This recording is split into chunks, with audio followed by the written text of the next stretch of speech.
partners in the water sector in the region. They also are an association and they have a much bigger conference than this one, but we work in tandem with each other. And today we're going to have a presentation on accelerating the Regional Strategic Action Plan. This was an action plan developed, I think, somewhere about 2021, and we have been doing a lot of implementation of that action plan so that Ms. Cyril Casimir, who is the Secretary of the CWWA, will make a presentation to us on the progress that we have made in that regard towards building a climate resilient water sector. Cyril.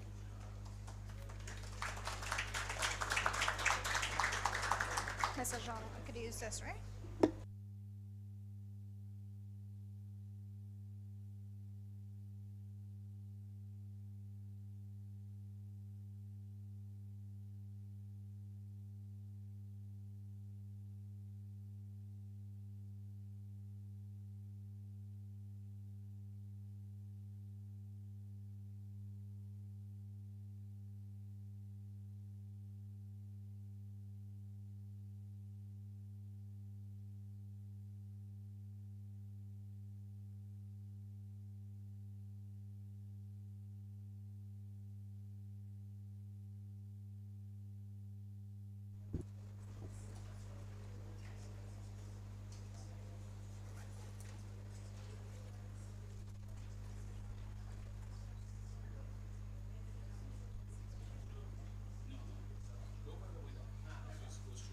All right, thanks.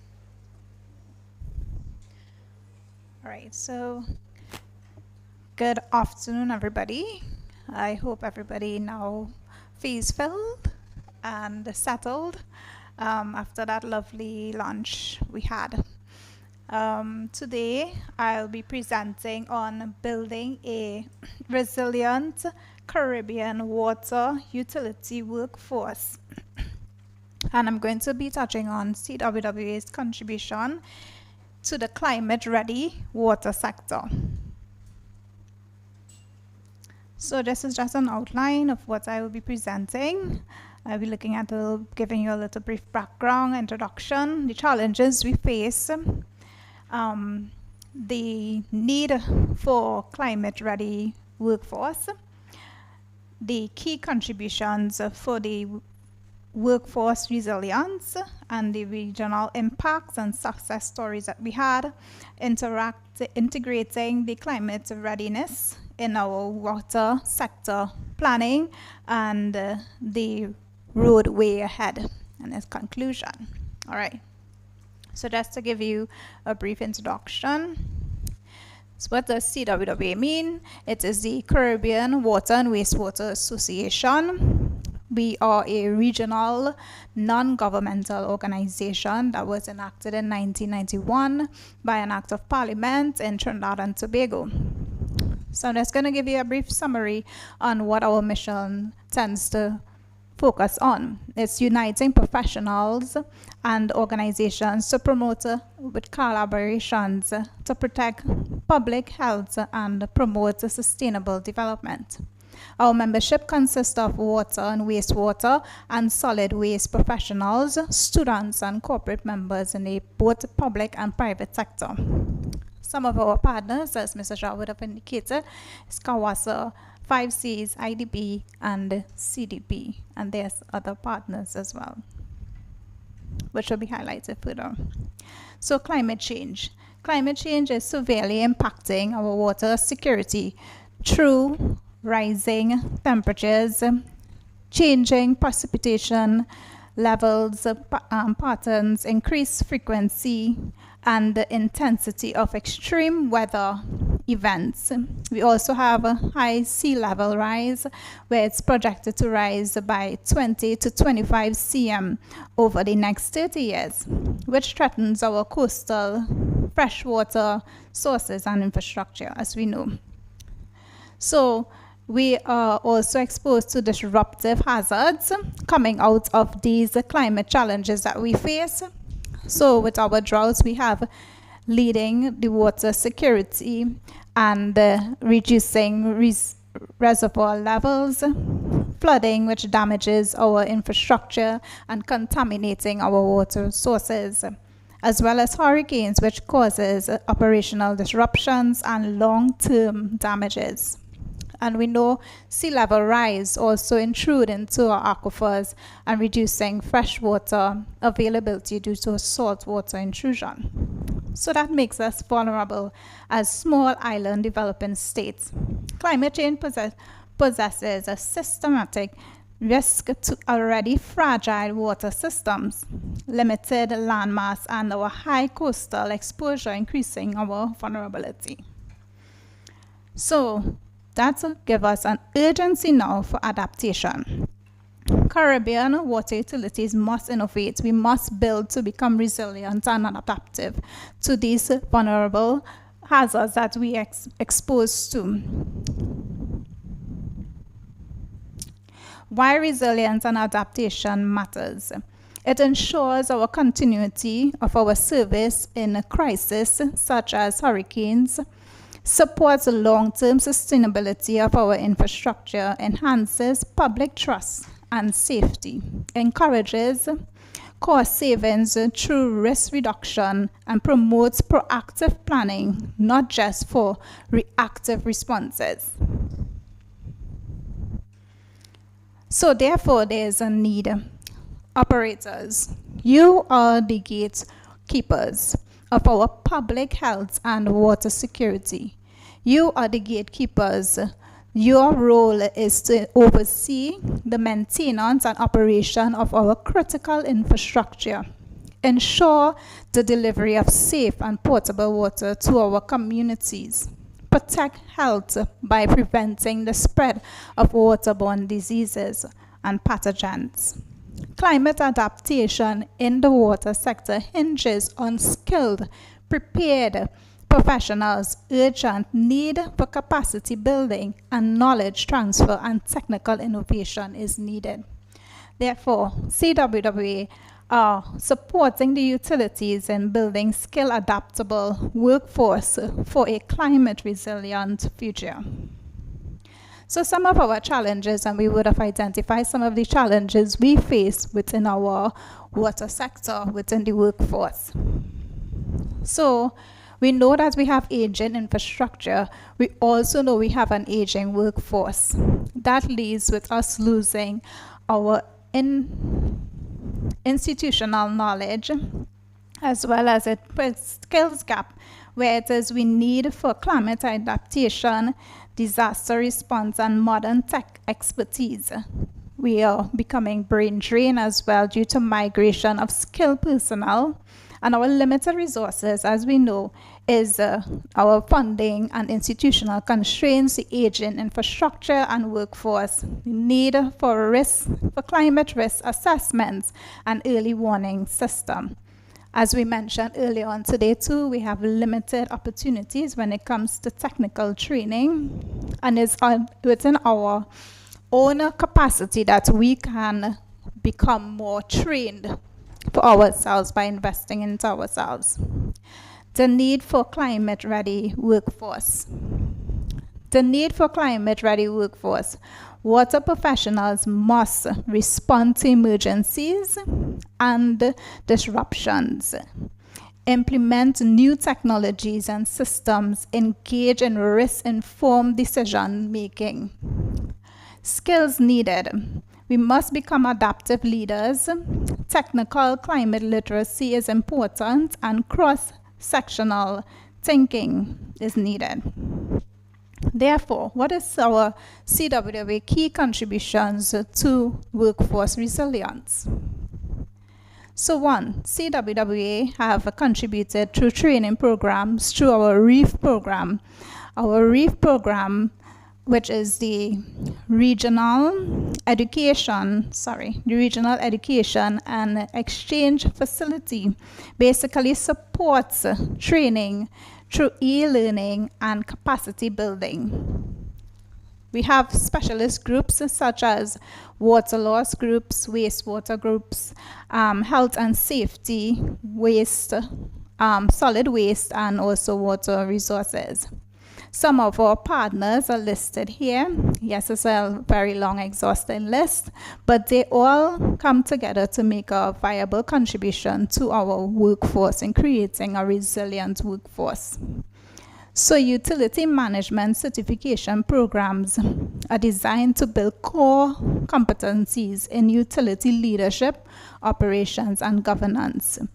So we would have done, I know some persons would have mentioned earlier about Quick SP in collaboration with other stakeholders to perform capacity building and climate risk training for 8 participating water utilities across the Caribbean, focused on financial resilience and post-disaster recovery. We also would have done some disaster preparedness workshops in a partnership with COWASA, such as the Incident Command System Level 100 training, in equipping personnel with the foundational skills in emergency response and coordination. Partnerships for capacity building, we would have collaborated with COWASA, GWPC, UNDP, etc., and the University of West Indies to enhance institutional and technical capacity across the water sector. Policy. So, supporting climate resilient water sector policies such as engaging regional leaders, policymakers, and donors through targeted policy briefs that highlights critical issues, innovative solutions, and investments needs, such as RSAP. And Mr. Jha would have mentioned a bit about RSAP, which is the Regional Strategic Action Plan, directly addresses shared regional challenges such as climate variability and extreme weather events, aging and vulnerable infrastructure, saltwater intrusion, and freshwater contaminants. These policies are the outcomes of our high-level dialogues or high-level forums which take place at our CWW annual conference and high-level forums, where ministers and stakeholders co-develop actionable strategies for the sector. We also would have engaged in young professional networks, which builds skills in networking, project leadership, and innovation, which provides opportunities for conference participation and project incubation. We also would have done mentorship programs, such as which foster intergenerational knowledge transfer, building a resilient and confident next generation. So this is just some pictures here which demonstrates our key collaborations. As you can see, COWASA, where we have our executive director from CWWA and Mr. Jha himself, where we have the RSAP policy, conferences that would have taken place, and quick training programs.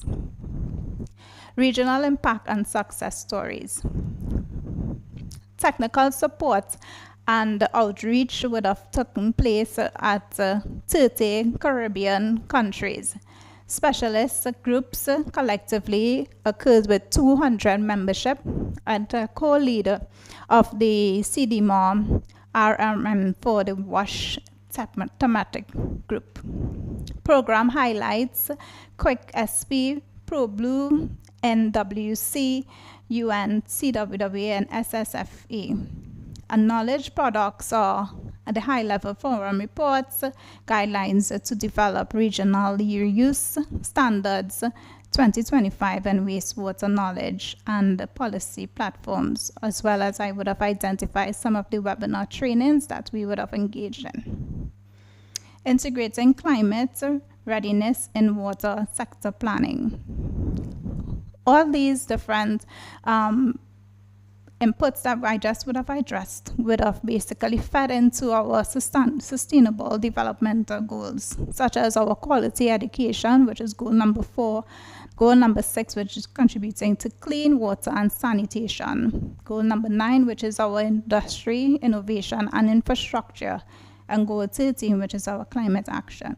Encouraging climate smart investments and technology adaptation supports utilities in upgrading contingency and drought response plans and extreme weather planning. The road ahead. So CWWA will expand our capacity building region side wide, as well as institutionalize climate resilience training within the national water utility policies, as well as strengthening the data collection on workforce and gaps and training outcomes. In conclusion, I do apologize. I am struggling without a mouse here. In conclusion, our key message is building a resilient water utility workforce is the key to climate adaptation in the Caribbean. A well prepared workforce ensures long term water security and public utility health resilience. CWWA committed to lead the Caribbean toward a sustainable water future. And thank you very much. Any questions and answers? Any questions? Sorry.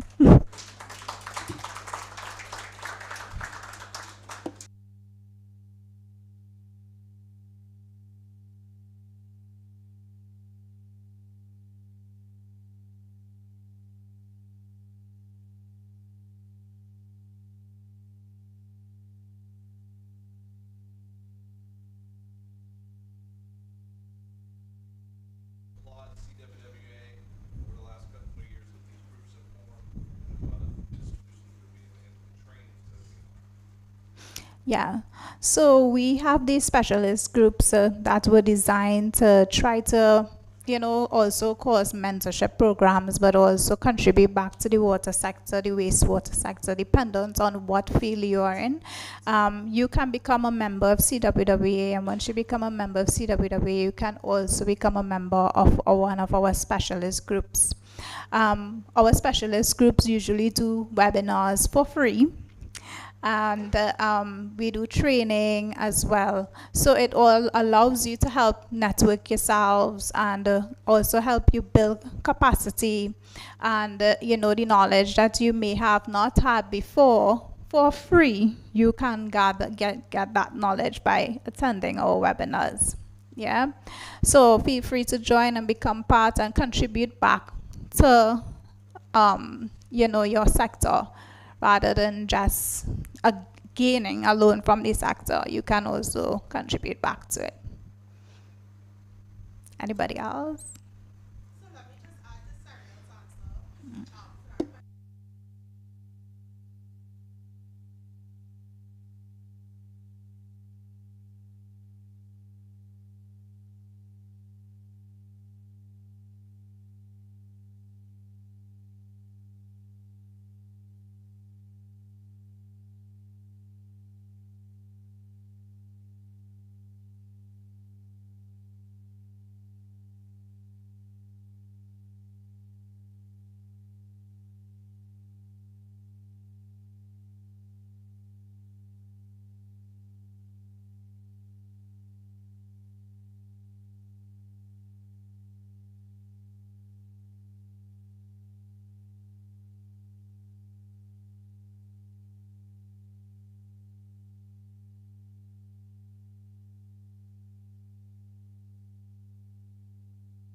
Hi, persons who are interested, specialist groups, we would take your names afterward, right? There are forms that could be signed up online and so on. Again, John Ed, Secretary, Wastewater Specialist Group.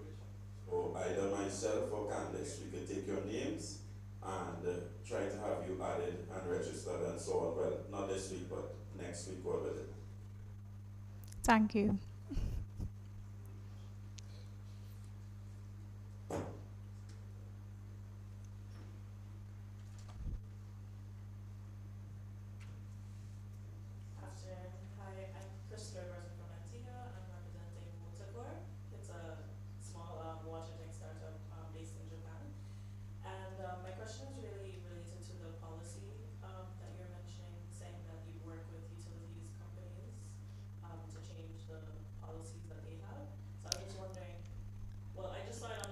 Yeah.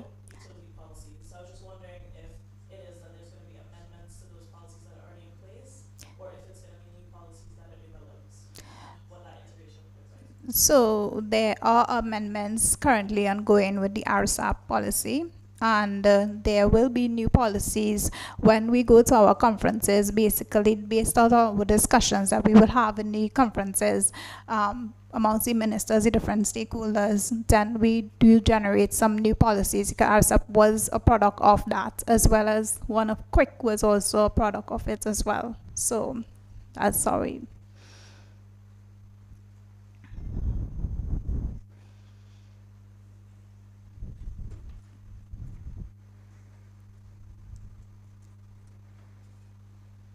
Good afternoon, Mr. Fontainebleau, Provo Water Company. Under one of the challenges towards building a resilient Caribbean water utility workforce is the fact that there's an aging workforce, but do you find that there's much enthusiasm, with the younger population to getting into the operators workforce? And if not, what would you suggest to counteract, this interest? Well, that's where one of these specialist groups also come into play, as presidents would have identified. We have knowledge transfer needed, right? Mentorship programs needed. If it is, we have those persons, like for example, our past presidents are sponsoring like the young professional group network. I think it's something that helps increase the enthusiasm, and also I don't think that they don't want to be a part.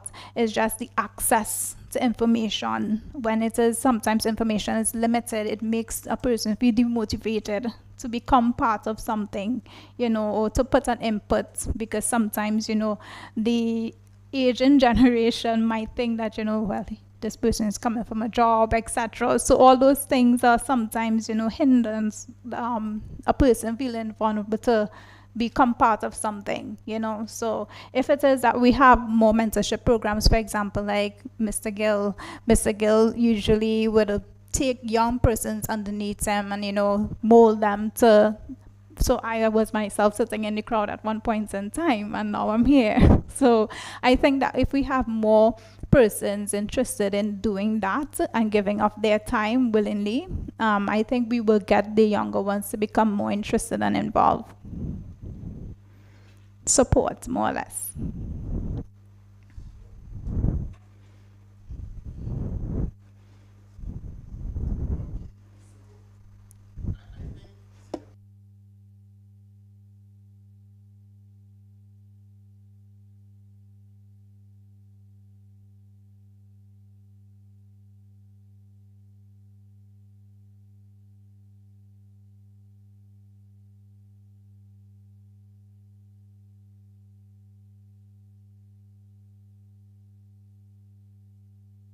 younger ones coming up, how do they infuse some of these elements into the curricula to ensure that when they come out of school, at least they have some of the knowledge and the skill sets that we need going forward to build resilience?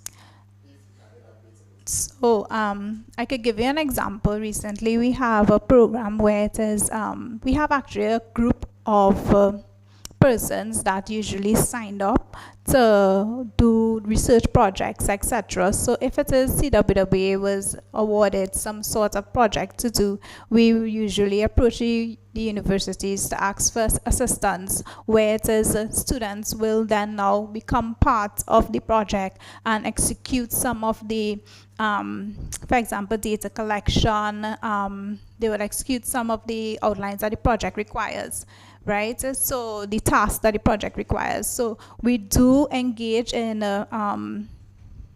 MOUs as well, with different organizations. We engage with IWA and other other organizations, GWPC, and GWAPA, all those different organizations we would have done MOUs with to, engage the younger ones.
Trinidad and Tobago, COSTAT, to help reform and develop a water and wastewater program. There would have been once a water resources bachelor's program and a water and wastewater bachelor's program coming out of that institution. I actually would have been a product of one of those programs.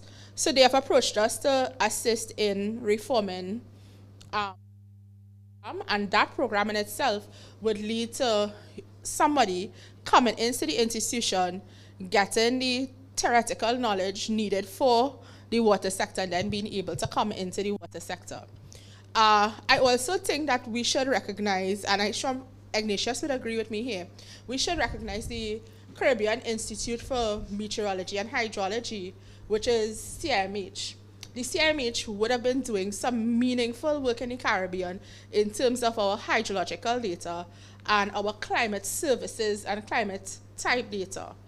And too often we forget them from the equation, but they too contribute from a very much academic standpoint to what is happening in the water sector.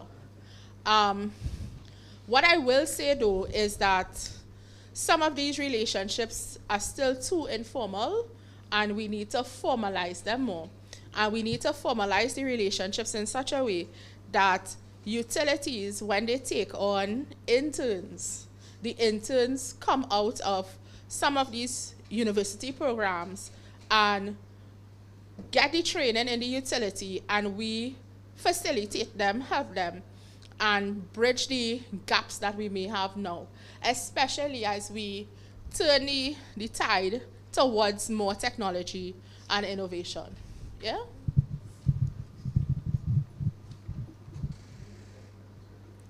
Anybody else? All right. If nobody else, I want to especially thank and congratulate Cyril. I know I did put her on the spot to do this presentation today. I didn't put her on the spot today, but as part of growth and development of young professionals and young people, we need to give them opportunities. And today, for me, was a nice opportunity to see Cyril present, not just sit in the crowd here and take any material, but brave the storm, whether the fears, and present. Thank you, Cyril. Congratulations. Thank you. Thanks.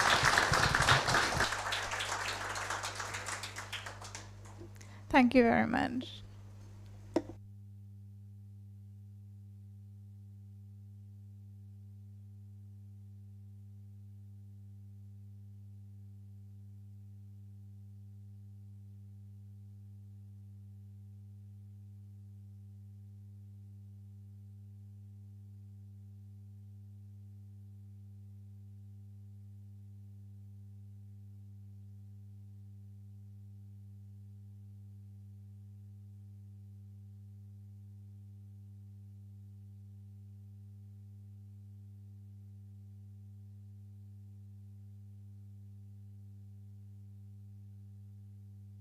It's a good sign that we're making good progress. Um, I have, before I call the next presenter or presenters, and we have lots of water operators here, I'm going to put you to a challenge, so to see if you are paying attention during the course of the sessions today. I won't do it now, but you brace yourselves because it's coming. It's going to be free, but it's a little challenge for you, and if you can come up with an answer, I have a few of them here to keep you together. So now I'm going to call on the team from Grenada, the National Water and Sewage Authority, and the G-Cruise project, together with the GIZ. So they're going to speak on building climate resilience in Grenada's water sector, and that will be Ms. Astrid Regler. I think I have the pronunciation properly. And Todd Labari. Floor is yours. Todd. Yeah.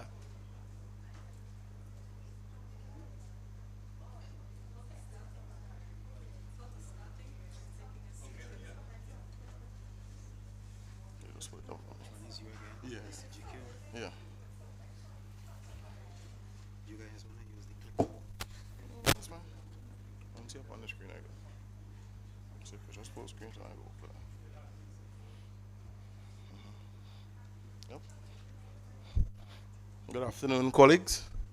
Um, Astrid and I would co-present on building climate resilience in Grenada's water sector. So just to give you some background, um, the state of Grenada comprises of Grenada, Carriacou, and PT Martinique. We produce on average around 3 billion gallons of water per year. 95% of those sources are surface water sources using traditional treatment methods. We also have about 5 to 10% groundwater operations that vary seasonally, as well as we have desalination operations in Carriacou and PT Martinique. So to jump right into it, what are the effects of climate change on Grenada's water sector? So one of the major ones that we have are extended drought conditions that leads to surface water shortages and service interruptions.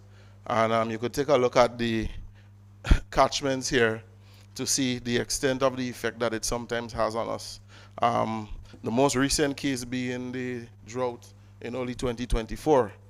The other one that we have are more intense rainfalls leading to flash flooding, siltation of dams, damaged pipelines, and degradation in our catchment. A lot of times we look at the civil infrastructure but don't realize as well that these also have impact on our upper watersheds, which affects our production as well. And as most of you may know, a lot of our operations, surface water operations, are in very remote and highly inaccessible areas. Another effect that we have are stronger hurricanes, and it impacts all of our operations. That's surface, ground, seawater production, including the catchments, as well as on the larger scale in Grenada, rainwater harvesting systems and renewable energy operations. One of the interesting things that we see coming out of Hurricane Beryl for Carriacou and PT Martinique that has traditionally used rainwater harvesting as their primary means of water production or water harnessing is a link between having a roof and the wash sector, having some form of catchment to catch the water. So not only does it have the impacts on the water sector for Nawasa, but persons who use those other means of obtaining water. And we also have increased vulnerability of our aquifers to saltwater intrusion from sea level rise. Recently, we would have done a matrix showing the effects of the impacts on 11 of our major systems. These 11 systems contribute to about 63% of our water supply on mainland Grenada. And what we're realizing is that many of them have issues with block dams, limited dam and raw water line access, damage to the lines, some issues, hydraulic issues, as well as the rock slides, the landslides that affect our dam and silt them. So, how can we achieve a climate resilient water sector? So, I'll list them here. The goal is to be able to provide our consumers with a continuous access to potable water while climate change impacts are being taken into account. This would require us to assess our vulnerable systems and develop strategic approaches towards tackling that climate change issues and building resilience with our infrastructure, and also in rehabilitating our catchment. The other thing that we would do is document the operational experiences and the operational processes and adopt and update our SOPs and BMPs. And also to evaluate our performance in climate mitigation and adaptation as necessary. So, what are some of the things that NAWASA is currently doing? So in 2025, we recently completed our 5-year strategic plan and capital investment plan. And I want to interject here and say that to be able to mitigate, it really has to start with a lot of high-level planning. So some of the goals of our strategic plan have heavily aligned towards climate resilience. And although goal 8 says resilience, it ties into all the other goals that you would see here. So annually, we utilize our internal budget for the development of projects. And I'm just going to list um, to upgrade our systems to be more climate resilient, and I will list some of what it is. So it's the upgrading of treatment processes to treat higher turbidity. One of our major plants, which we have an extension project going on, has had this gap. That's the Concord water system. And we're relooking the treatment process so that we could reduce our downtime, also increase our storage reservoirs, upgrades our dams for silt removal, stabilize our raw water lines, increase capacity for monitoring rainfall and stream flow data, and also to improve access to those remote locations. Another initiative we've been ongoing with is climate proofing our treatment facilities, because we understand they have an importance factor and we need them to be up and running as quickly as possible post-event. And also to fortify our seawater intake lines, which has impacted our system significantly after Hurricane Beryl and would have led to a lot of downtime after the hurricane. And finally, we're looking at renewable energy projects at Nawasa own facilities. We recently did an energy audit, and we have a goal of trying to increase our renewable energy capacity within the organization. So, another thing we also include are externally funded projects, and Grenada's water sector has and continues to benefit from regional international funding that aids for building climate resilience. All right? These include, but it's not all, but it's what we could include thus far, SWR plants, storage tanks and distribution reservoirs in Carriacou and Petit Martinique. This was facilitated by 5Cs. And just to interject here, additionally, we have another plan that is being procured by the EU that would assist in the increased demand that we have post-Hurricane Beryl as a result of the diminished rainwater harvesting capacity.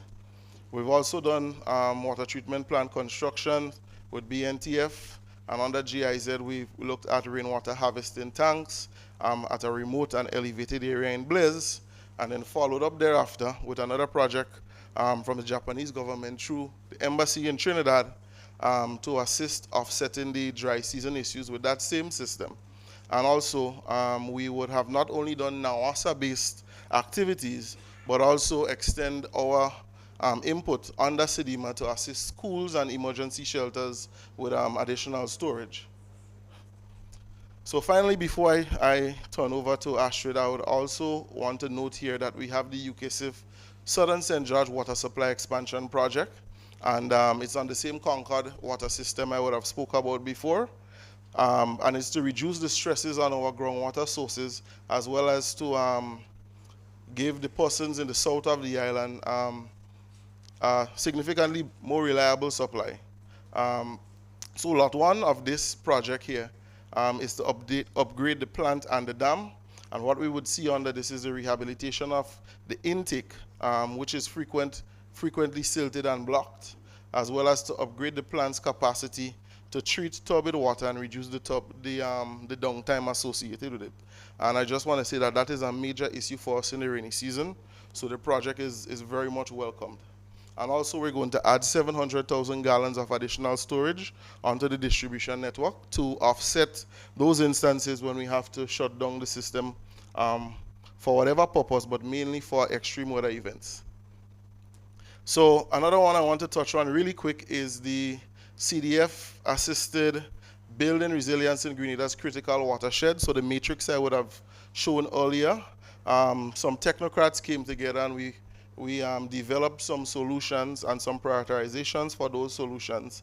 So we're at the stage now where we're in the advanced stages of getting a concept note formalized, and that would be made in an application to the Green Climate Fund. And we look forward to getting this operation further underway, because it's not only our civil infrastructure we want to upgrade, but also to develop our watersheds as well. So now I will turn you over to Astrid Regler, who's the Deputy Head of Projects at GIZ. So she would give you the details on our flagship externally funded project, which is the climate resilient water sector in Grenada. Thank you.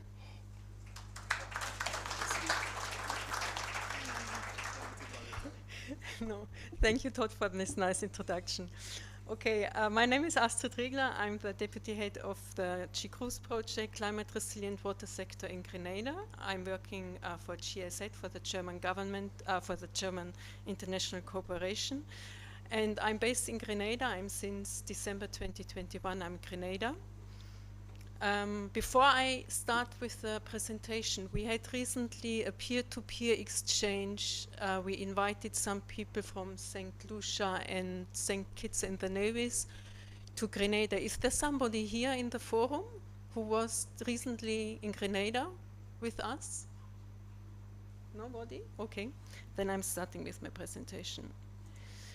So the project, GCRUISE project, is jointly financed by the Green Climate Fund, the German Federal Ministry for the Environment, Climate Action, Nature Conservation and Nuclear Safety, under the International Climate Initiative of the government and the government of Grenada. So the project, we are almost at the end. It's a project over 7 years. Our implementing partners, so we are implementing the project with the government of Grenada, the Grenada Development Bank, and Navassa and Navassa. Here are some key points from the project. Our political counterpart in Grenada is the Ministry of Infrastructure and Physical Development, Public Utilities, Civil Aviation and Transportation. We always call it short Ministry of Infrastructure. We have an accredited entity at GSZ headquarters. They are overseeing all of us. So GSZ Grenada is an executing entity and also our partners. The executing entities is the Ministry of Finance, where we have a grant agreement, and this is also where the funds are going to Navassa for the implementation of component 3 of the project. Grenada Development Bank is implementing with us one part of the project, and we are also an executive entity, GSZ Grenada. We started the project in 2019 already, and it is ending next year.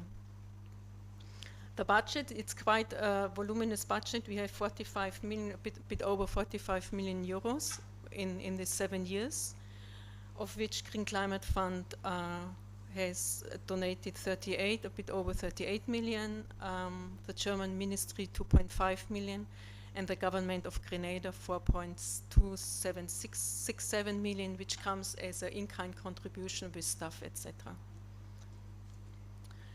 So what is the envision? What is our envision for the GCRUISE project? We want to have a better water supply in Grenada, especially in times of drought and extreme weather events.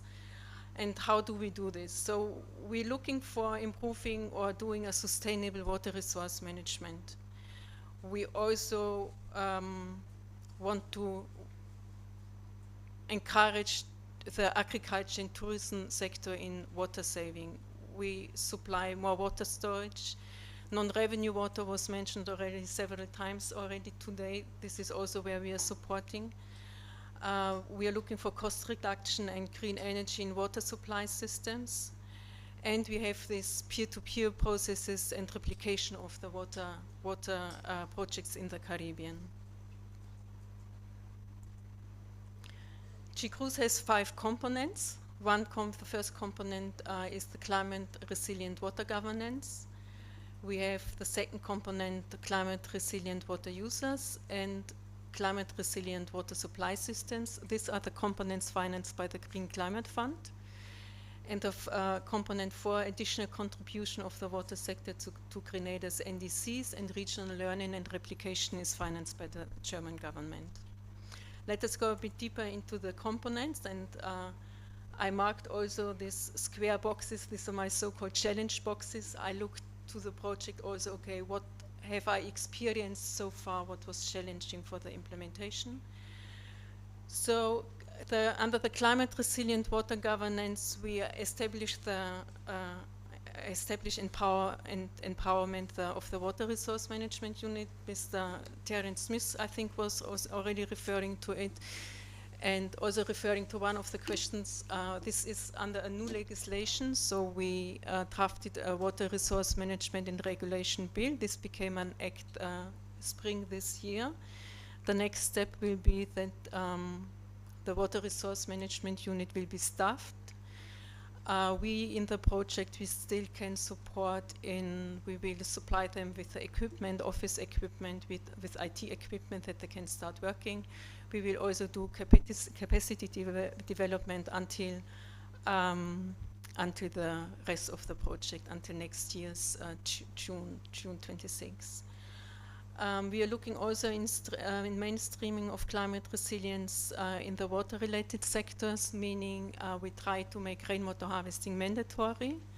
We are also in negotiations that the water-efficient devices and water tanks are getting tax exempted, that the population, or the people in Grenada are encouraged to buy water-efficient devices and encouraged to supply, to do rainwater harvesting. We are currently also undergoing a water tariff review, where we are with the study almost at the end. Nawasa is currently discussing on political level or getting the buy-in on political level. Climate responsive means, or could mean, that we are doing a different rate in the dry season. So the study is considering this. It's still open if the government of Grenada is embracing it. If not, then we have a normal tariff increase in the block system. During elaboration of this water tariff study, I also learned that the block system, what Nawasa has already, it is already, this is the common way to do a bit climate sensitive water tariff. So it is already a step towards, but I learned also that having two different tariffs, a tariff in a drought and a different tariff in the wet season, seems not to be so popular. We will see if Grenada is doing a paradigm shift, or if they are doing a front runner. It's up to the politicians to decide this.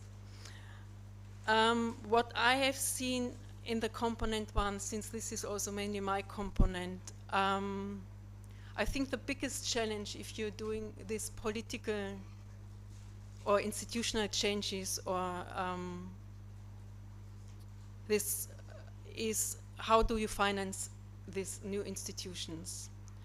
So the financing is the issue from a water resource management unit, and also a bit the staffing. We have heard now also human resources is a challenge, not only on operational, on operators level, it's also on higher level. And I think the setting of the unit, but this is my personal opinion now, the setting of the unit is not so critical. I think the most critical is the financing in the human resources. Because if you have ambitious people who are interested in doing water resource management, in doing integrated water resource management, and want to do a change, then things are running. But you have to have the people, and you have to have the financing behind.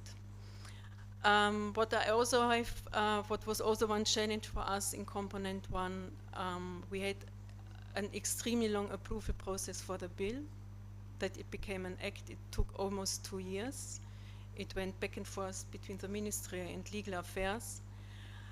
And I could also see that we have an extremely long project duration, and we have lost some of the key drivers. So people who have been designing the project have not been available anymore so much in the project, or changed the position. And people who are coming newly in, they have different commitments, different interests, or other interests, which is not negative, it's normal. But this is challenges we are dealing in the project with. In the second component, climate resilient water uses, we are supporting the agriculture sector and the tourism sector to install water saving equipments. For the tourism sector, it was water efficiency devices and rainwater harvesting. In the agriculture sector, it was, or it is, we're still implementing, we are heavily in the implementation phase, supplying the farmers with irrigation equipment, rainwater harvesting systems, and shade houses. The second activity under the component 2 is awareness campaigns, education and outreach. The comms people have talked a lot about it. And so we are also trying to enhance the knowledge in the about the water sector and the impacts of climate change in efficient water use, building trust in new water governance structure, etc. So we are going out to schools, we are going out to the communities, we are engaging artists, be it the song what Mr. Terence Smith showed at the end. This was a song by under the Chicruz project. So we are engaging the singers, we are engaging painters. We are doing murals in the community at the Navassa building. So we are somehow constantly out and talking about water challenges and climate change. And this is also done. We have one person, our comms expert, we have one dedicated person who is only responsible for this component. She's supported sometimes. So 1.5 people are about in the project working only for these awareness campaigns. Sometimes you have an intern. So it's a demanding part of the project, but I think they enjoy doing it, going out to the public. Component 3 is the climate resilient water supply system. This is our component. We are partnering a lot with Navassa. And so we are we're doing infrastructure message, the classical, increasing the water storage by building water tanks, renewing the pipes. We are planning a so-called Seven Sister water transfer system where we are pumping water from a more wet area to a drier area. We are looking at the rehabilitation of groundwater resources. We were doing a maintenance plan for existing and new infrastructures. We are investing in communal rainwater harvesting systems. And another activity is the disaster resilience in medical centers, where we also equip the medical centers with water tanks, that they have water reserves when disasters are coming. And we are also investing in disaster resilience in Navassa systems, check dams and river intakes, I think have been mentioned already. A small part of the Navassa water supply system will be monitored under a SCADA system, and we have an emergency response plan. Now I would like to go back here, yeah. So, and also here the challenge is what we had in component 2. I'm going again back to component 2, because what we have seen throughout the project is that the processes with procurement, contracting, human resources is heavy and time consuming. We were under the Challenge Fund for Agriculture. We wanted to engage, or we wanted that to engage a local supplier to supply the irrigation equipment, because farmers were complaining that if they need irrigation equipment, they don't know where to buy it. There's some available, but not really a lot. And we have realized that the suppliers, they're not prepared for taking part in our big tender procedures. So we missed out to do also capacity development to the private sector, to the suppliers, to train them how to participate in tenders. And we faced a similar challenge with in component 3, that we have lengthy procurement processes, that we have a lengthy contract management, or that we have also payment processes are delayed. The availability of material and suppliers is not optimal. You know it, it's in the Caribbean. I think you have in the islands mainly the same challenges. And then we also, of course, facing budget constraints, because due to COVID, some of the prices exploded. They never got really down again. They're staying on a high level, which is taking a bit money away for the implementation. So in component 4, additional contributions of the water sector to Grenada's NDC. We are supporting Grenada in the NAP process. We are also implementing Navassa's water loss reduction strategy. Mr. Smith referred already and explained a lot to it already, in his keynote. And we are also supporting Navassa in renewable energy technology. I would like, even if Mr. Smith already mentioned a lot about the non-revenue water, I would like to go a bit, or also to stay a bit there, because I think this was originally actually not planned under the GCRUISE project, that Navassa is forming a non-revenue unit. But I think this is a nice achievement, and we started the NRW activity with the GIS mapping activity of the network. The classical, what you're doing, you're making a read zoning and controlling of the existing DMAs. We are also aligning the customer water meter readings to the new DMAs now that we can do a good water balance. The training for the IW calculation toolkit EasyCalc was already mentioned by Mr. Smith.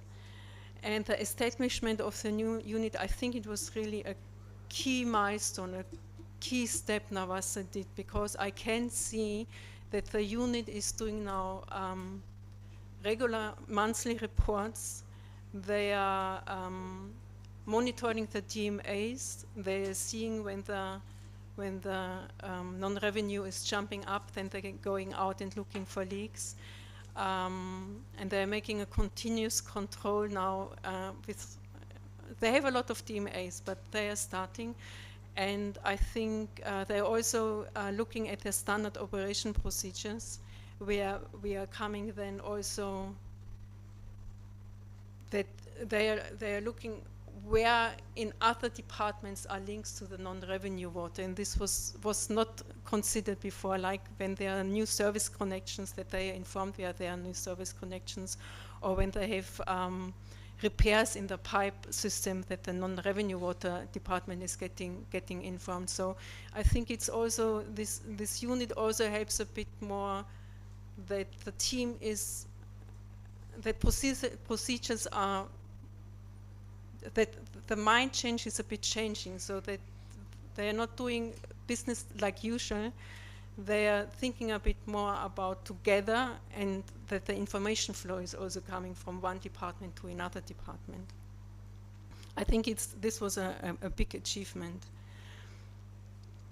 Because it's also, I have also realized in these years that sometimes there is an individual knowledge available in the water works. So the people know where the pipes are, and the people know where the valve is, but it's not an institutional knowledge, so it's still lacking. So if this one person is gone, nobody knows anymore where the pipe is. They say, oh yeah, Steve knows it, yeah, but Steve is on leave now the next 4 weeks, but we need to know it now. So I see also a bit the transfer of personal knowledge into institutional knowledge with this non-revenue water unit. Let us see how it will develop. So I'm quite excited about it. Component 5 is now really, we are looking at regional learning and replication. We want to talk about what we are doing. We want to talk about, we are setting up a dedicated, so we are analyzing the lessons learned for each component. We are involved in development of replication models. We also have an exit strategy of the project. We are doing this peer-to-peer exchange, where we invited recently some people from other islands to learn about the GCRUISE project. We are having also webinars where we are having exchange of different topics.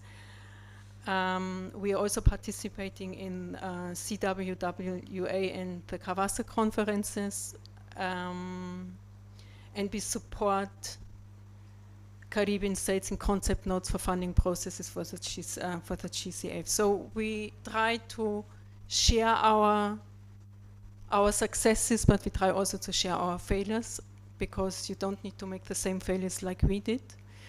And we always say we are open with our challenges, we are open with our successes. Some key takeaways, summarize maybe what is really needed. This is a big project, it's a huge project, and I can see that we are all stretching. And I also see that we ask a lot for Navassa. So it's a kind of paradigm shift, yeah. So it's a kind what we are asking Navasa to think differently, to think it not like usual, to think it from another angle, because I think the time to do business like usual is over all over the world, not only here in the Caribbean. So, and also to encourage people. One of the first panel, I think there was one gentleman, he said, don't wait that things are coming to you, get involved on your own. And I think this is somehow a kind what we are doing also to try doing with the Navasa people. They are stretched and stressed, but the project is in 1 year over, and I hope we can move something. So what we also have challenged in Grenada is lack of material, especially the asphalt, which is influencing Navasa's construction works because we can't close the roads after the pipe constructions. Procurement, payment, etc. Think about to ease your processes, to make it less bureaucratic.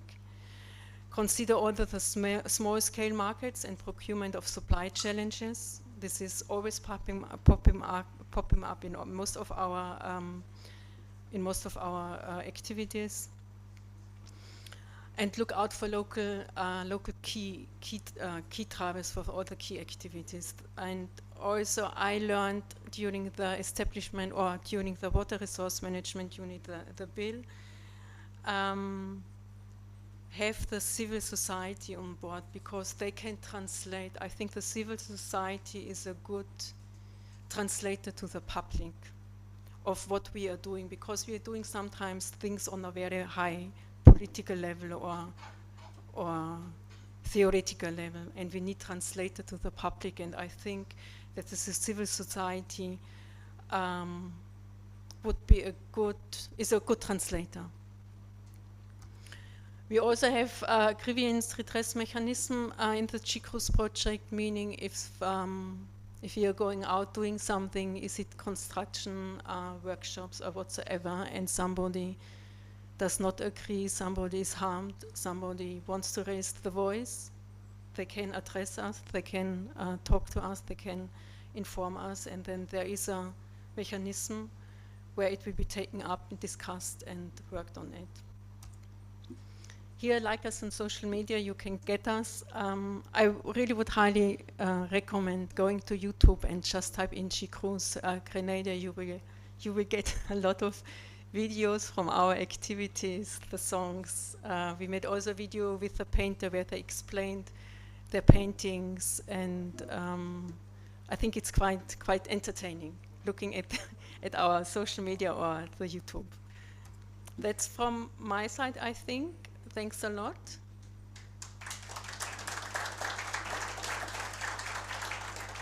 I'm going back. You have any questions from the floor, please?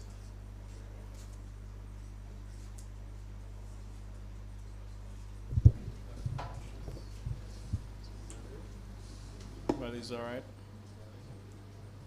No questions from the floor? Okay, well. You again, Kevin? Yeah, I'll get us kicked off. All right. First of all, thank you for two great presentations, and also congratulations to Navasa doing some great work. Kevin Carter, Operators Without Borders. But as some of you know, I used to work with a utility up until last Friday, Broward County, just north of Miami. And I was interested to see you put up your planning for your projects. Could you kind of go through with us kind of how you prioritize? Is it kind of based on your knowledge of the age of the infrastructure, the status of the infrastructure, and also the available funding? Right. So, well, definitely plays a critical role in it. But what we start, what we start high level from with is our CIP. That's our capital investment plan, our strategic plan. So from there we drill down in our annual business plans, and during which we already have that large scale view as to what we want to tackle within that time. So we have NRW, we have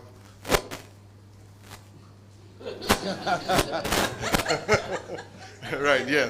we have other things as well that we're looking at, and we yeah. So we generally start large scale with our 5 year, we bump it down to annual, and then we schedule all the projects from there. What we're consistently doing as well, particularly now that climate change is a big issue, is consistently writing and issuing proposals for funding for externally funded projects as well. Um, um, and it's not only limited to Nawasa per se, but what we could do to also help the water sector in Grenada generally as well. So that's the approach we take. But funding is generally the critical limitation. Um, yeah, so we try to plan it in from as far as possible. Yeah. Thank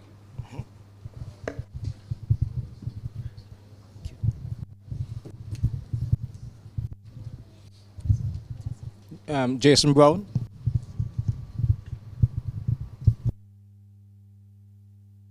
Testing? Yes. So Jason Brown, APUA Antigua Barbuda. So you mentioned funding. Do you plan to increase tariff in the near to distant future? Yes.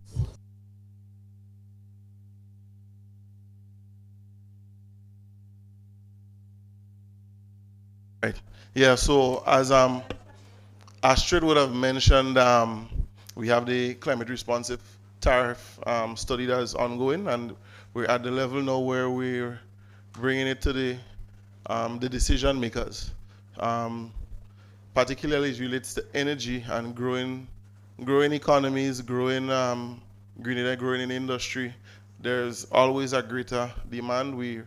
This year again we're commissioning a new water treatment facility and expanding our operations way more in the Sister Isles, Carriacou, and Petit Martinique, and both of which are desal operations. So as our operations increase, there would be a need for us to do that.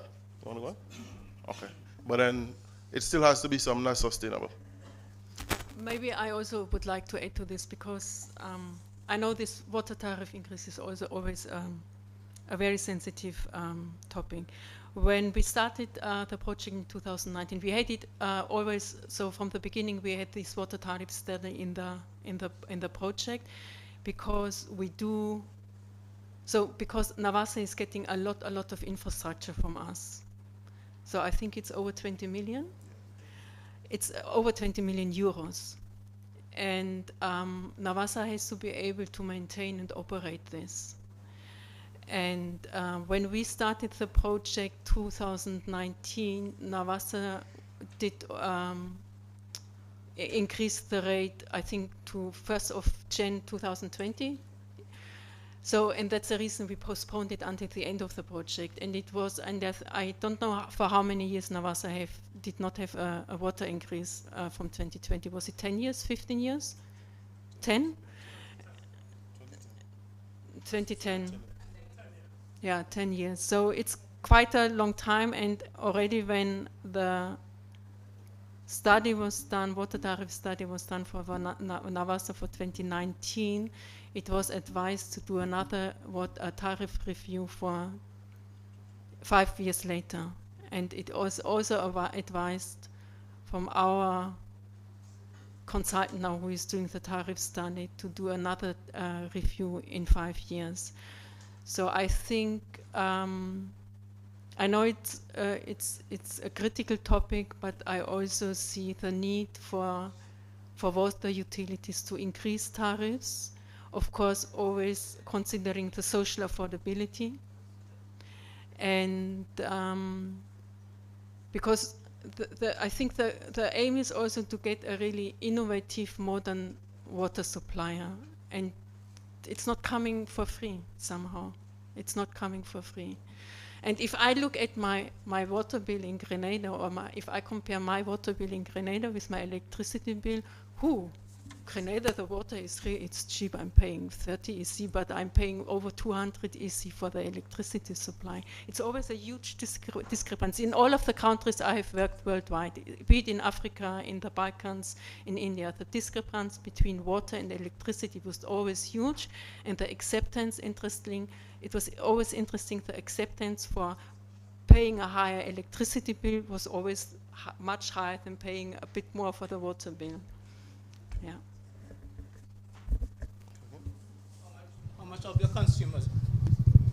So, your consumers, testing, how much of the consumers are you able to provide water for? That's a percentage. And We have about 98% coverage. 98%. Yeah. And is it a school of thought within your island where?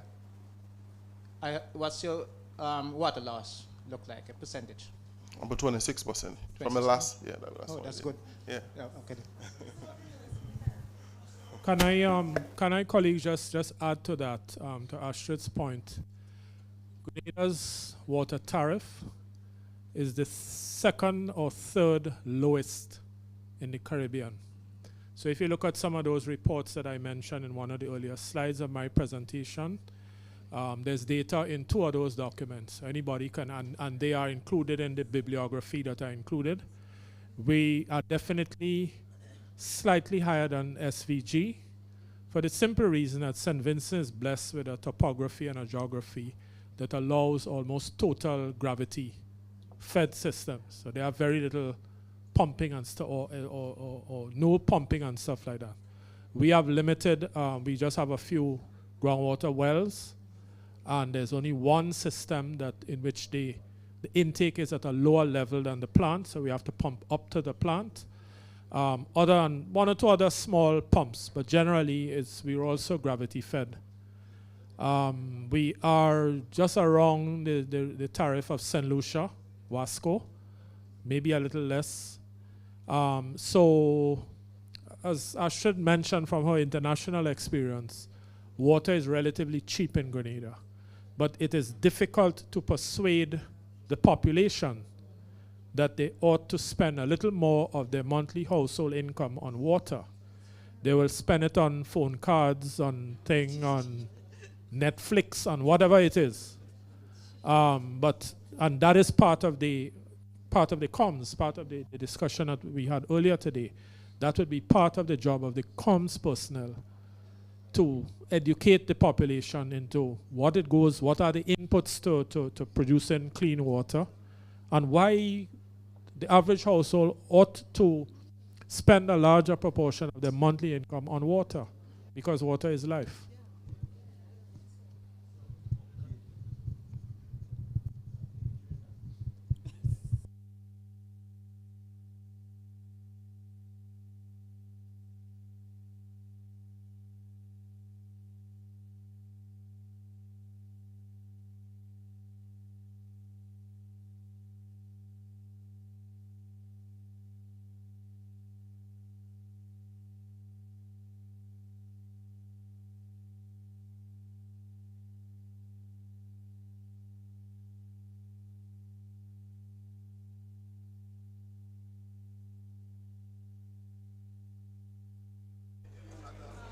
So,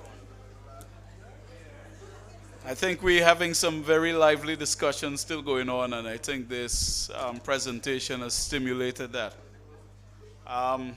Before I call the next presenters, or the next presenter rather, I have a prize. If anyone can tell me the volume of water on average produced by Nawasa. Yes, we have. Not you. Yeah. Per year. Yeah.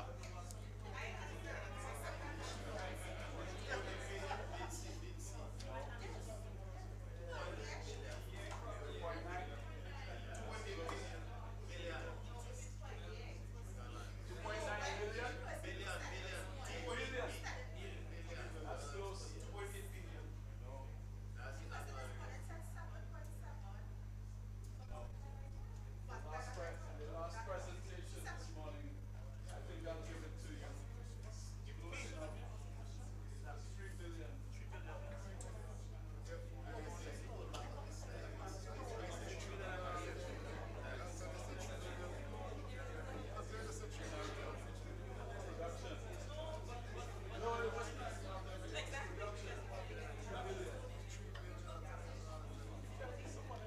Okay.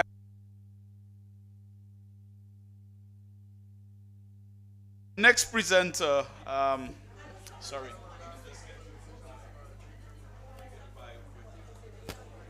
Um,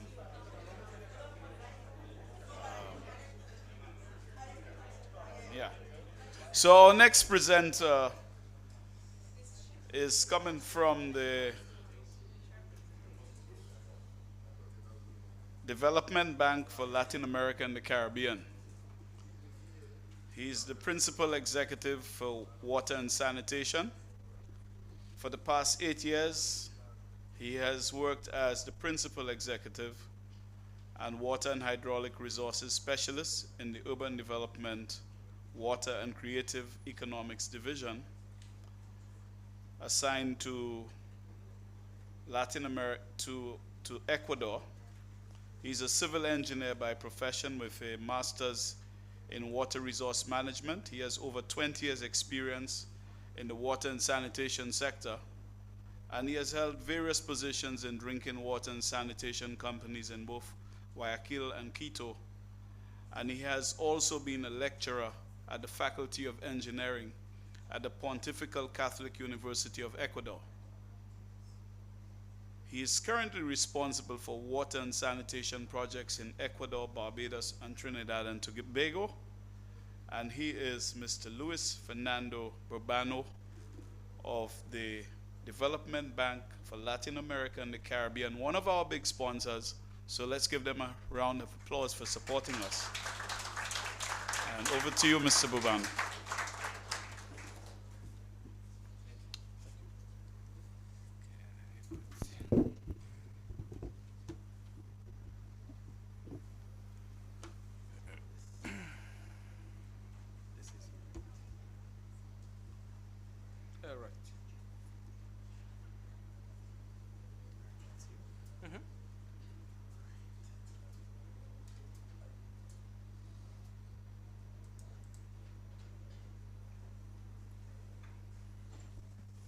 Okay. Good afternoon, ladies and gentlemen. First of all, I thank Kawasa and CWS for inviting CAF to participate in this very important event. This afternoon, I will present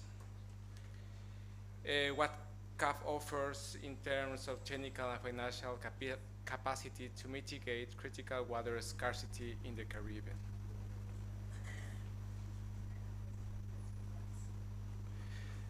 The presentation is divided into 5 sections. First, a brief introduction to CAF. Second, CAF's water security strategy. Moving forward, I will present the regional diagnostics and gap analysis and closing remarks.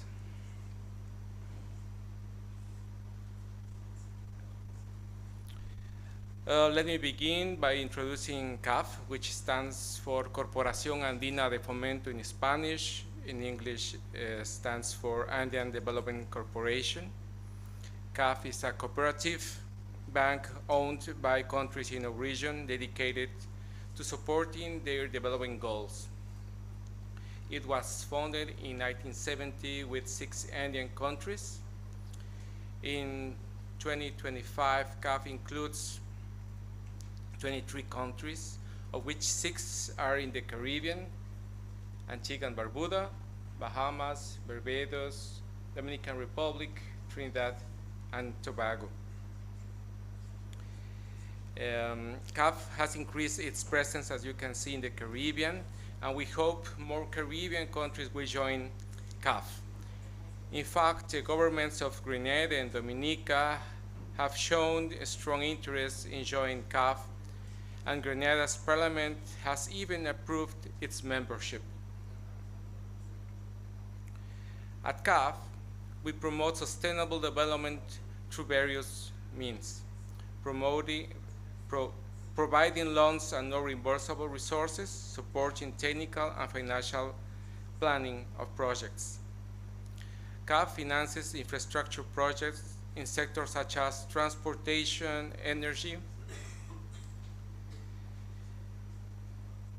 solid wastewater, among others. In summary, CAF has a long-standing tradition of working in the sector providing financing and technical assistance, but also positioned itself as global reference point for Latin America and the Caribbean. We represent the region in international bodies such as the World Water Council and the Water Financial Coalition. CAF is also deepening partnership with regional water and wastewater organizations like CAWASA and CWWA, among others.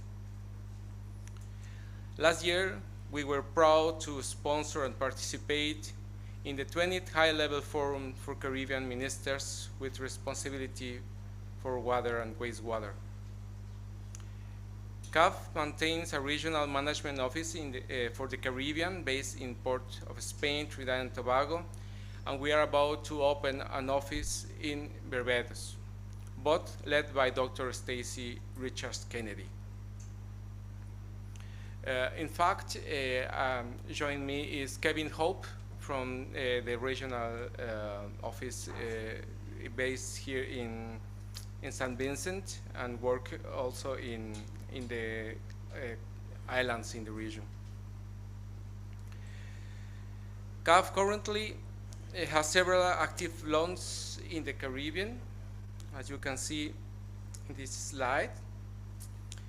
In the Dominican Republic, about $500 million for drinking water and irrigation projects.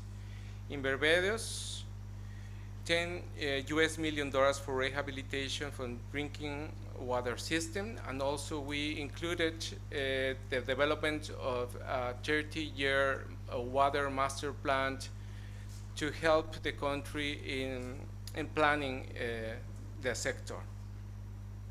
Finally, in Trinidad and Tobago, we approved $40 million for urban drainage and flood control. Additionally, CAF has no reimbursable technical cooperation to prepare projects and strengthen the water sector in the region.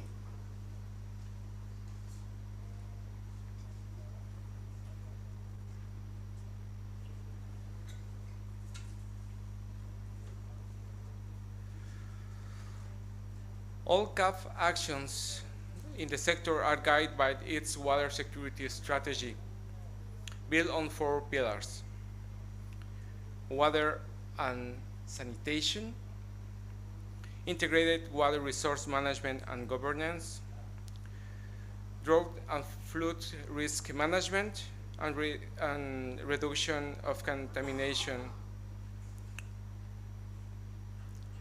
You can download the digital version of our strategy with the QR shown in this slide.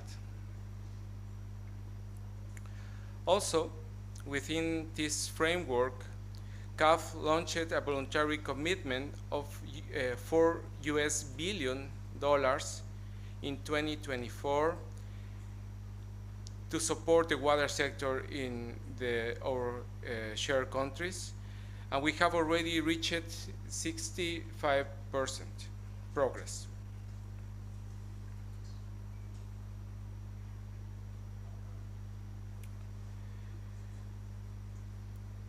Last year, with consultant Stefan Quash, we conducted a rapid diagnosis of water security in the Eastern Caribbean. You analyze items such as infrastructure gaps, services, institutions, climate events, and more. The diagnostic is being edited and we will share with you soon. It helped us, CAF, to understand the current situation and the priority measures countries are focusing on to close gaps and improve service delivery. Moving forward, it's important to consider some contextual aspects about the region.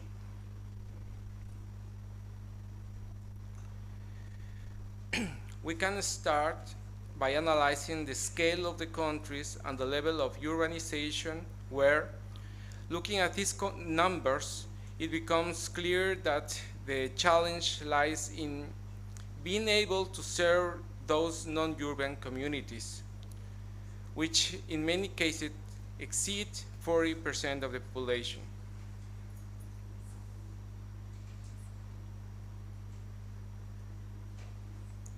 But a very important aspect is that, like many other islands, nations in the Caribbean, the countries of the OECS and Barbados are highly susceptible to the impacts of extreme weather events, climate variability, and climate change.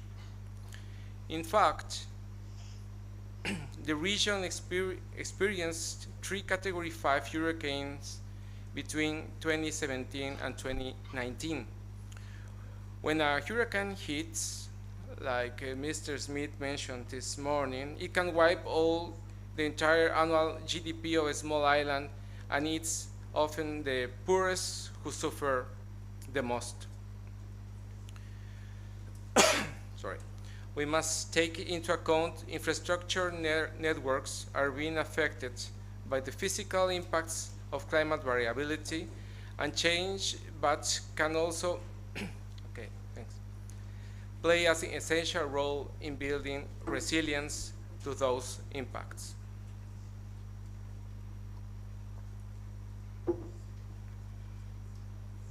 Also, it's undeniable that climate change has a significant impact on water security. This is clearly and directly exposed through extreme hydrometeorological phenomena with increasing intense and frequent rainfall, as well as longer droughts. Therefore, we say that the climate crisis is a water crisis.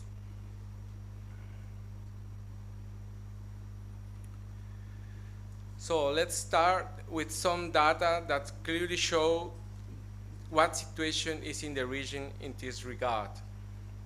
Based on one of the most common definitions of scarcity, we can say that Antigua and Barbuda, Barbados, and St. Kitts and Nevis are in a situation of absolute scarcity. It's worth noting that abstraction for domestic water use prevails in most of the island states, with the exception of Barbados and St. Lucia, where agricultural use prevails. In conclusion, some of the Eastern Caribbean islands are already water stressed for at least part of the year. They rely heavily on desalination or unsustainable abstraction of groundwater resources, especially to serve the tourism industry.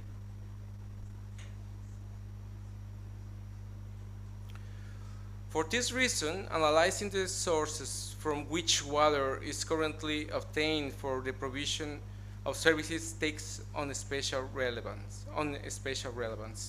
Currently, some depend almost exclusively on surface water sources and gravity supply.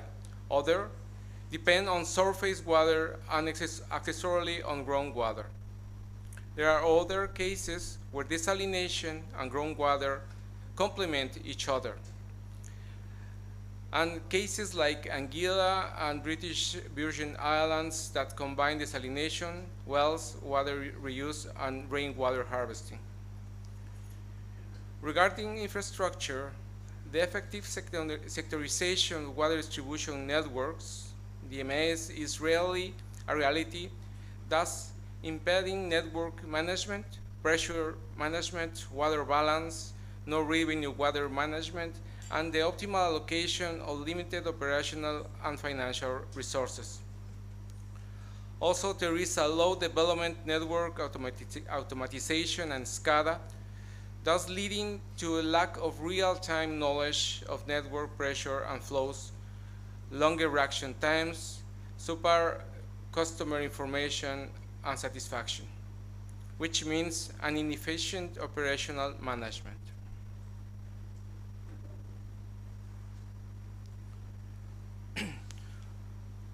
While access to improved sanitation is high throughout the countries under study, sewerage coverage is usually well below that of urbanization. This sewerage gap is currently met by a combination of package plants for large housing developments and large customers such as industries and hotels, and household sanitation for domestic customers. The situation is far from ideal. Centralized wastewater treatment plants in countries under study entail either preliminary treatment with outfalls or waste stabilization ponds. In some instances, sewerage networks spew untreated sewage directly to the sea via short outfalls. The good news is that some countries have started experimenting with low cost, low maintenance, and nature-based decentralized wastewater treatment plants, such as constructed wetlands, with lead to shorter sewerage networks and less sewerage pump station and force mains.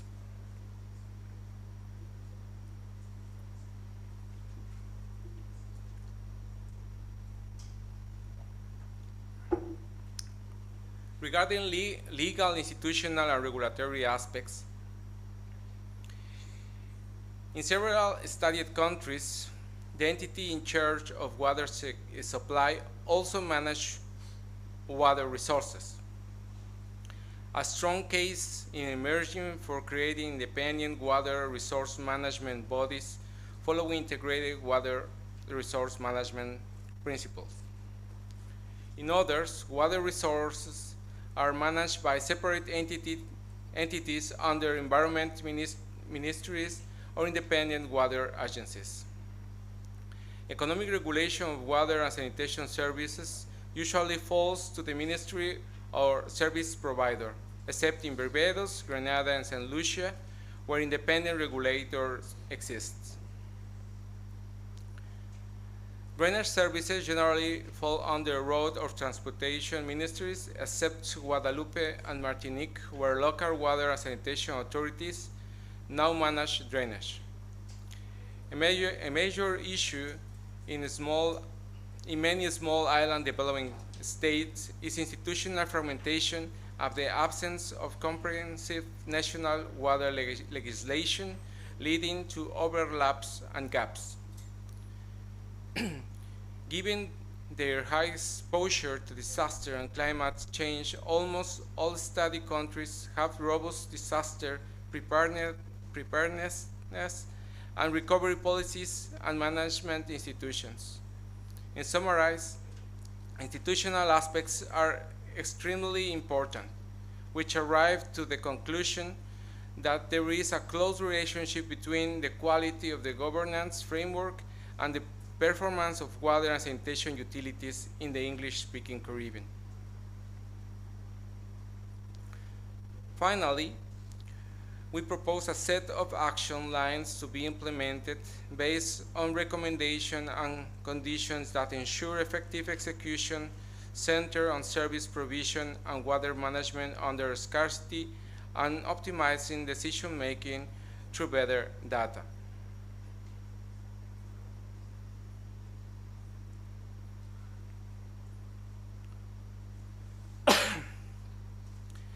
The next phase will develop a roadmap outlining priority action each country should take to enhance water security. For this, CAF has hired the German firm Hydroplan. They will build on the diagnostic presented and studied 13 selected countries throughout data collection, bilateral interviews, and stakeholder workshops. The roadmap and action plan will be presented in a dedicated event, and the entire process will take about 1 year.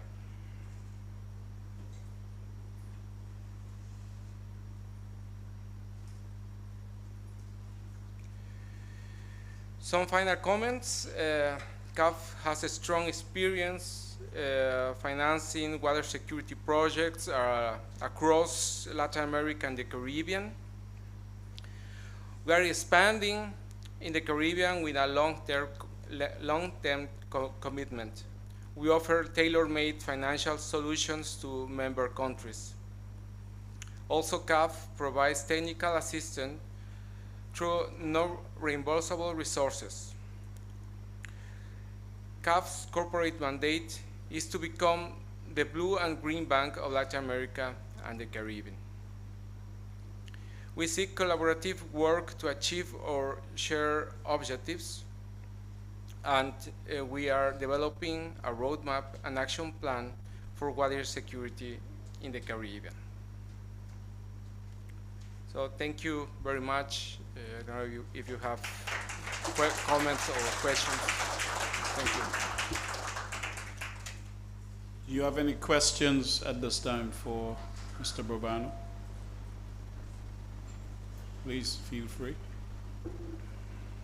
Questions, comments?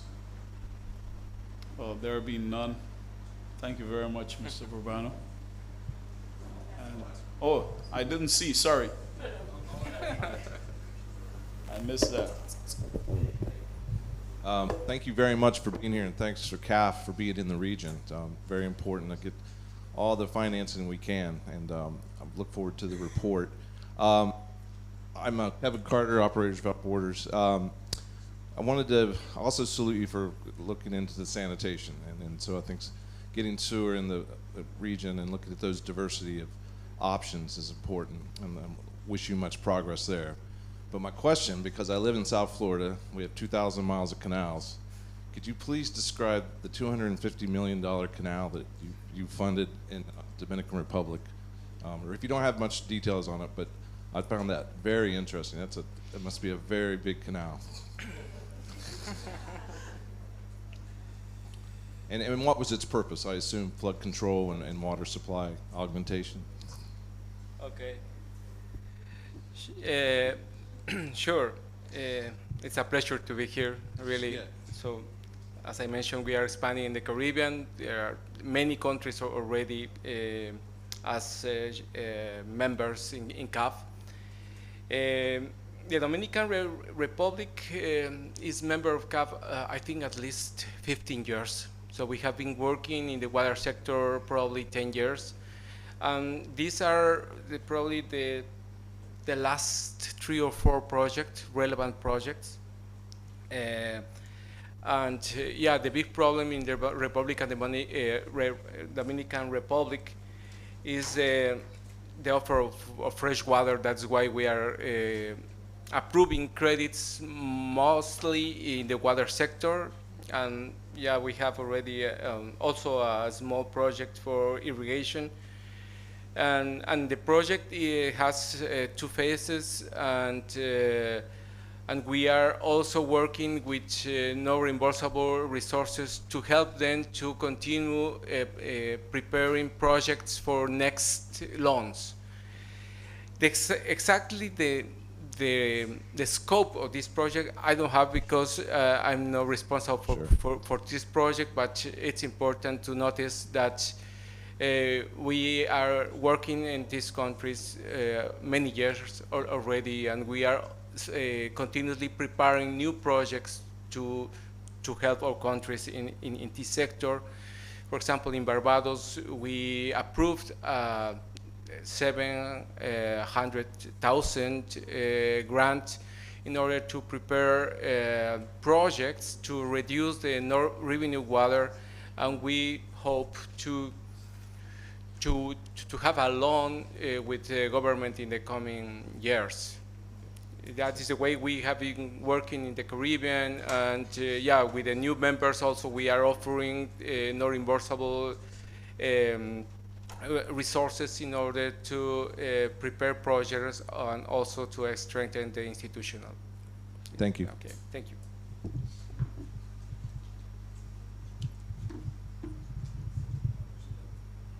Any others? Okay, thank you.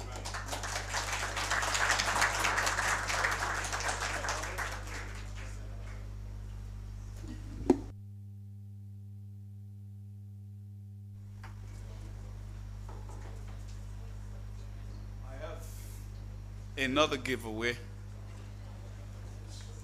It's utility management, a field study training program. And I think I had a little quiz. Name me at least 3 countries in the Caribbean that are members of the CAF. Yes, sir.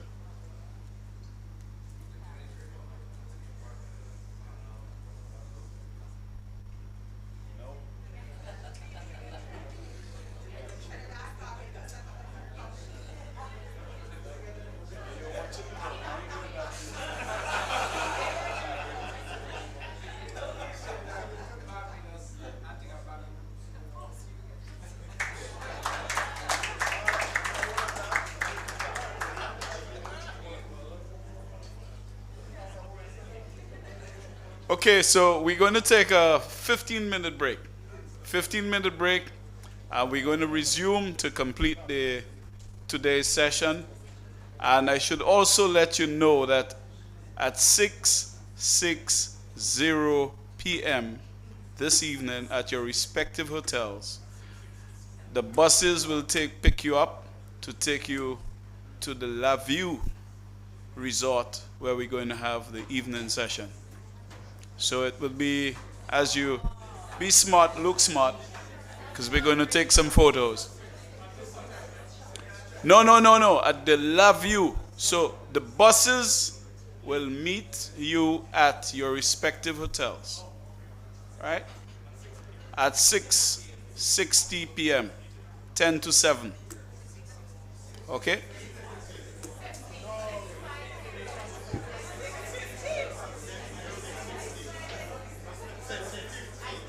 $15.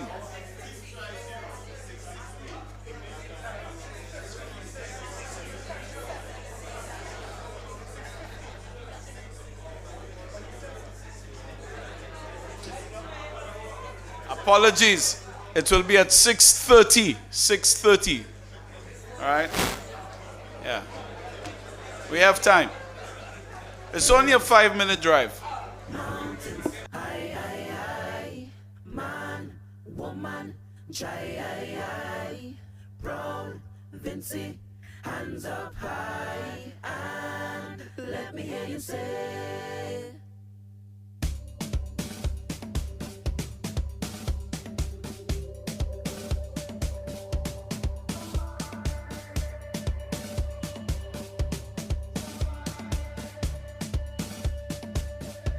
Somebody take me home, home. Somebody take me home, home. Somebody take me home, home. Somebody take me home. So many places in the world, so many beautiful things to see, but none of it compares to home. I'm from paradise, SPG, so from the hills to the mountains, every man, every woman, every child. If you're proud to be Vincy, put your hands up high, and let me hear you say, this island is mine. Jump and say, jump and say, jump and say, this island is mine. Jump and say, jump and say, jump and say, this island is mine. Jump and say, jump and say, jump and say, this island is mine. Wait and say, wait and say. Take a drive to the countryside, drop the window and feel the vibe. There's no other place I'd rather be. Me Vincy girl by my side. I tell them all the while, we no have no gold nor oil, but we have wonderful people rich with beautiful smiles. From the hills to the mountains, every man, every woman, every child. If you're proud to be Vincy, put your hands up high, and let me hear you say, this island is mine. Jump and say, jump and say, jump and say, this island is mine. Jump and say, jump and say, jump and say, this island is mine. Jump and say, jump and say, jump and say, this island is mine. Wait and say, wait and say.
mountains. Aye, aye, aye. Man, woman, try, aye, aye. Proud, Vincy, hands up high. And let me hear you say.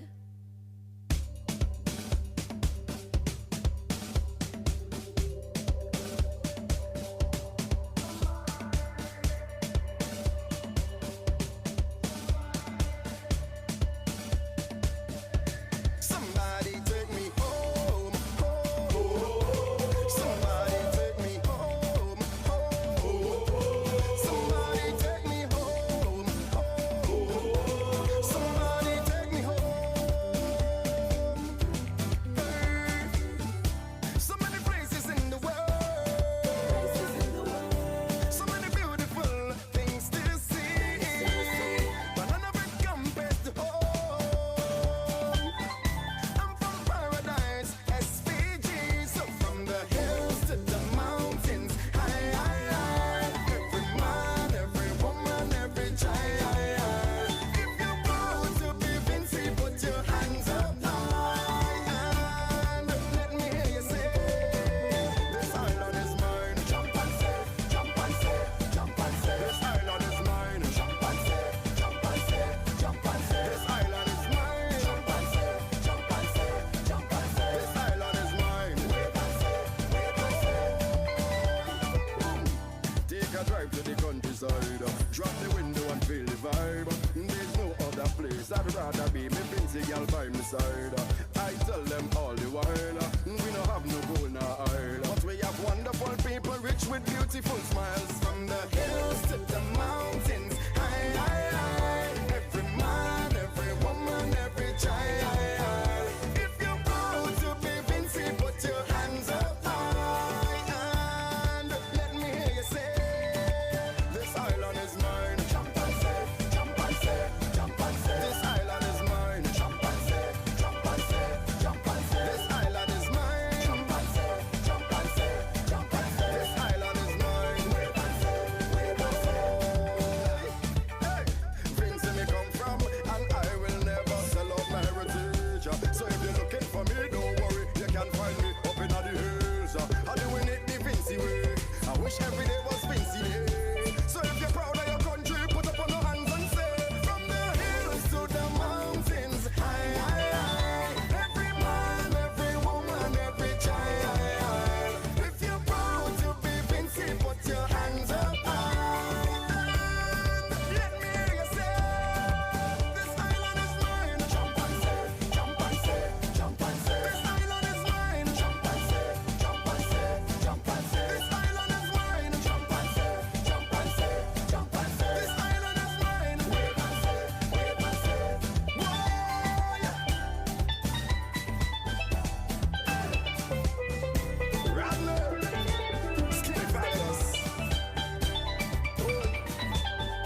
Sound check.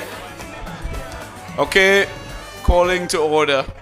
We want to resume so we can be out of here early enough for the function tonight.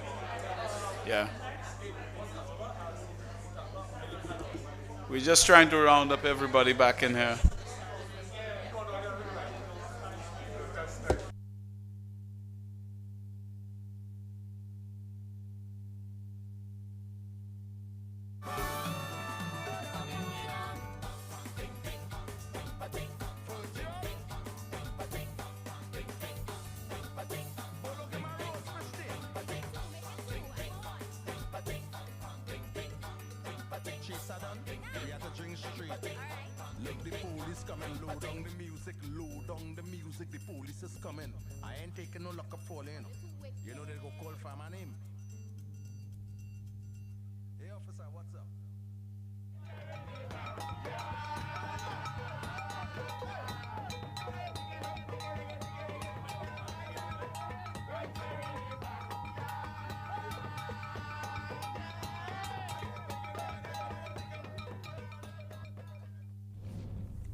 Okay, I think we're going to resume. 2 or 22, as we say, the show will go on. So this afternoon session, as we move on,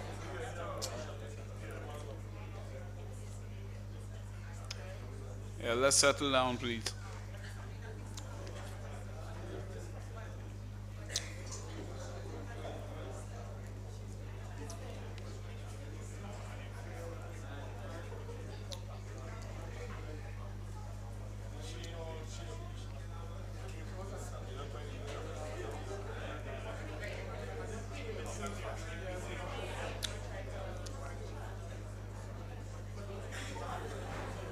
So this session, we are moving towards. We've spoken a lot about water this morning. So now we're going to move into transition a little bit into wastewater, and for that we are looking towards treatment of wastewater using a nature-based solutions. There's a project that is currently ongoing, or had started a few years ago, and it's a sort of water operators partnerships with funded by the European Union Interreg for the Caribbean, the water offices of Martinique and Guadeloupe, and the Agence Française de Développement, the French Development Agency.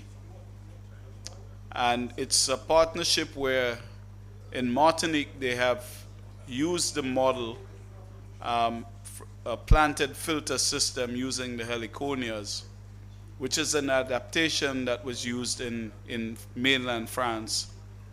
And so it has been well established in Martinique, so Martinique will be the mentor for St. Lucia, Wasco, Do Wasco in Dominica, and the INRH of Cuba. So we had done the training previously, and now we get into the stage for the actual execution, the implementation of the pilot projects in these three countries. So we will have Ms. Chantal Gaston of Wasco, the Water and Sewage Company of St. Lucia. She is one of the specialists at the wastewater laboratory, and Mr. Pascal of the Kayali. It's a private sector group that's been involved. So I'll hand over to the two, and they will make the presentations. Thank you.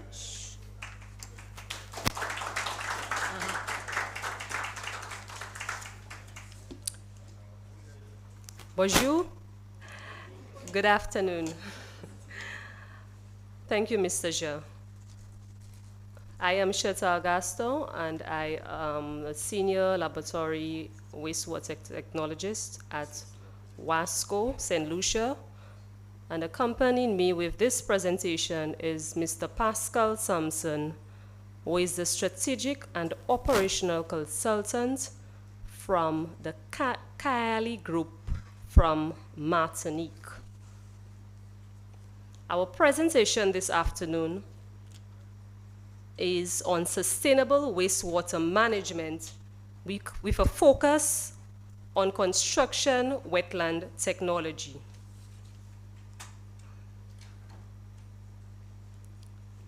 Just some general information about St. Lucia. St. Lucia, of course, is a small island developing state in the Eastern Caribbean with a population of approximately 184,000 persons, situated on a volcanic ridge connecting to Martinique North and St. Vincent and the Grenadines in the south. It has a total area of 670 kilometers squared. Our main cities are Castries in the north and Vieux-Fort in the south. As it pertains to wastewater services in St. Lucia, wastewater treatment, Wasco is the sole national wastewater utility company with 80% of households which rely on on-site sanitation facilities, that is toilets with septic tanks or pit latrines. 10% of the population, that is Castries and Grosile, has access to a public sewer system. The network coverage of site treatment, we have 4,453 connections consisting of 8 networks. The main wastewater treatment plant is at Bon Séjour, with treatment processes using wastewater stabilization ponds, as you can see in the photo to my right. We have 2 ponds in parallel, each with anaerobic and facultative sections equipped with aerators, followed by 3 maturation ponds in series. WASCO ensures that the effluent is safe and is in conformity with national or regulatory standards prior to disposal into the environment.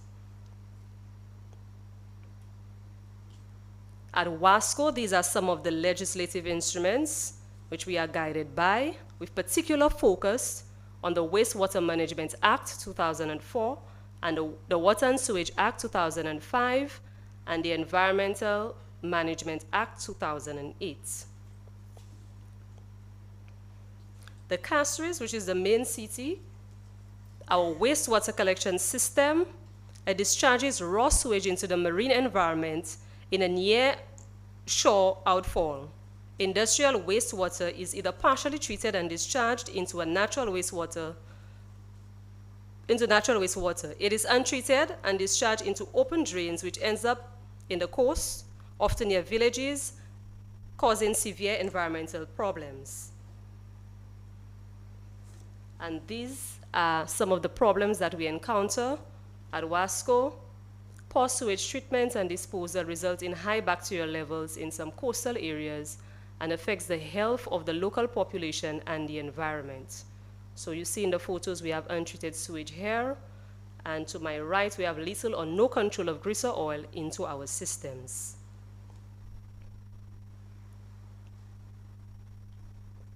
Okay, St. Lucia's National Wastewater Policy and Strategic Plan outlines government's intention to undertake the expansion of the sewage network in areas of high population densities, investigate the feasibility of wastewater reuse, strengthen the capacity of monitoring and regulatory agencies.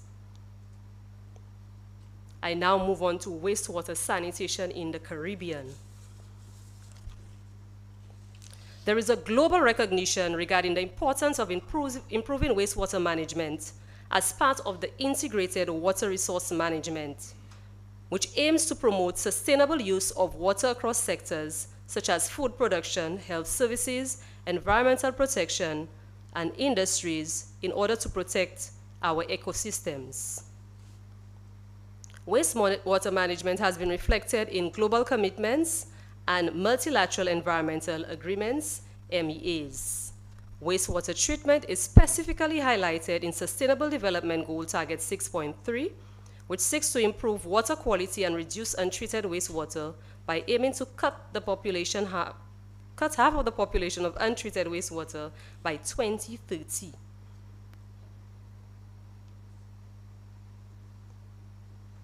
Advancing wastewater management and water reuse. Of course, enforcement or implementation of policies, governance framework, that is sustainable practices, behavior management, adaptive strategies, capacity building, development planning. Wastewater management. Reduce.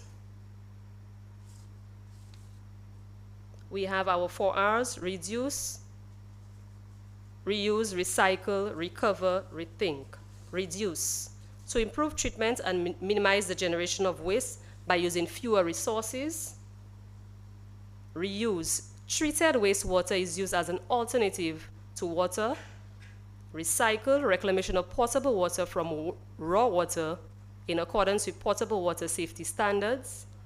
Recover. Extraction of nutrients and energy from water-based waste.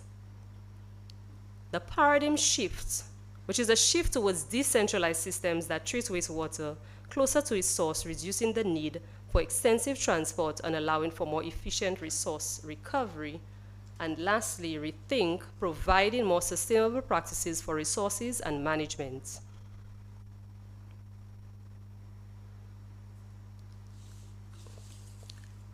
In order to mitigate the challenges within the sanitation sector, we have now diverted to sustainable technology for wastewater treatment with a particular focus on constructed wetlands. Constructed wetlands help reduce water pollution, increase water supply, and protect the environment. This wastewater treatment system consists of one or more shallow treatment cells with herbaceous vegetation that flourish in saturated or flooded cells. This is just an example of a constructed wetland. My colleague will go in depth with the explanation in terms of the construction and more details. I now hand over to you, Mr. Pascal Sampson, which will give us some more insight of the construction aspect of the wetland and the replicability of the technology. Thanks. Yeah. She will be back later. She will be back later. So I just have one first question, if I can interact a little bit with you. So what is France known for? Yeah, wine. Cheese. Frog's legs. Okay, that's. Well, we could say perfume, but we could not say languages, foreign languages. So I will ask you to have some, to advise me if you don't understand my English, because we had German speaking English today, we had Spanish speaking English, so now you have a French speaking English, so it might be tougher. Okay, so let's go to the point. France, 60 million people, more or less. Do you know how many wastewater treatment plants in France? More or less. It's like 25,000. How many treatment wetlands in France?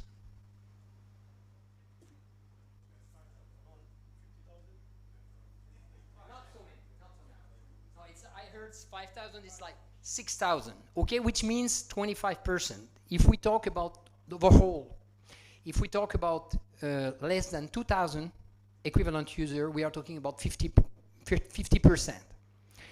Okay, so we are going, I'm not going to make a review, technical review of the wetlands, okay? We will make an overview of the construction and what we had to face. Do not doubt later to put the questions on the table. And very quick, the group I'm working for is a group from Martinique. It's a small group, but 180 people, based on public work construction, specializing in wastewater treatments. Okay, so part of it is industry, manufacture of tank, water tank, septic tank, and also part of installation with, and especially with wetlands. And one of two companies of the group are located in France, on the other side of the ocean. Okay, in France, and one of them is EcoBird, which is the leading, I would say, world leading company in wetlands technology. Okay, so I commented about EcoBird and the treatment and the wetland.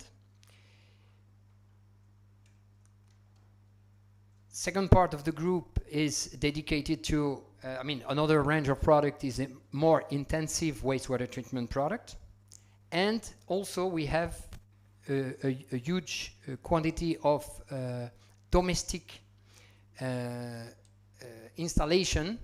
It's like approximately 1,000 of this filter for individual home, which is installed every year. Okay. Okay, so this is to give you the overview of what we are going to talk now, which is the French um, the French.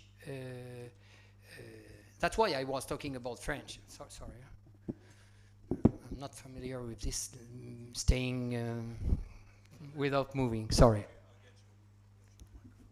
Yeah, that would be great. Why I say French? Thank you. Okay, I feel more comfortable. Thanks. Sorry. Huh? And the problem I was commenting is that if I look to the screen, I don't see because I'm too old for that. Okay, so the French, this treatment wetland, the French particularity, which was dated in the 1970s, 1980s, is that we are feeding with raw sewage. There is absolutely no pre-treatment, no decantation. Okay, so this is the main advantage, which is that we are treating two things at the same time. One is the wastewater, and the other one is the sludge. Okay, and I think all of you in your island, we do all have this problem of sludge. Okay, so the organic deposit remains between 10 and 15 years. So we don't remove it before 10 to 15 years, okay? So then it can be, so it reduces by more than 10 the volume of sludge which has to be managed. Okay, so this is important. So I commented you, and our company, within the 6,000, our company is involved in 2,000 units in France, in what we call France Métropole, okay, mainland. Then was coming the point of the overseas territories, and there was a project which started in 2012 with the partners. What we were commenting, okay, the partners which were a laboratory, research laboratory, Caribsan, the association that we were talking, Office de l'eau, okay, and one of the company which was a partner of the system was Cotram, which was the installation company. So all that was the work was we should adapt the technology from France to the Caribbean environment, tropical environment. Okay, so we have to face the climate, the filtering materials, the plants. These were the three main challenges. Okay, so then some solutions were found, and what is the most important, I don't go in details on that, okay, but what is important is that this project, after the 5 years, there was a dimensioning guide to give the frame of any project which will be coming in the future. Okay, so, and this is what in the future Caribsan was using to make the training to the different islands that Chantal will talk about a little bit later. Okay, so the point is that right now our group has 20 units already working since 2013, okay, in operation. So what I want to tell you is that what I'm commenting is just like facts. It's not just theory or whatever. It's facts, okay?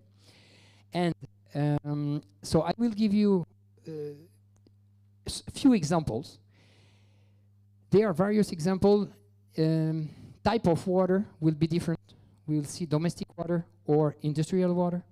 We'll talk about the technology, different technologies, and I won't go in details with all of them.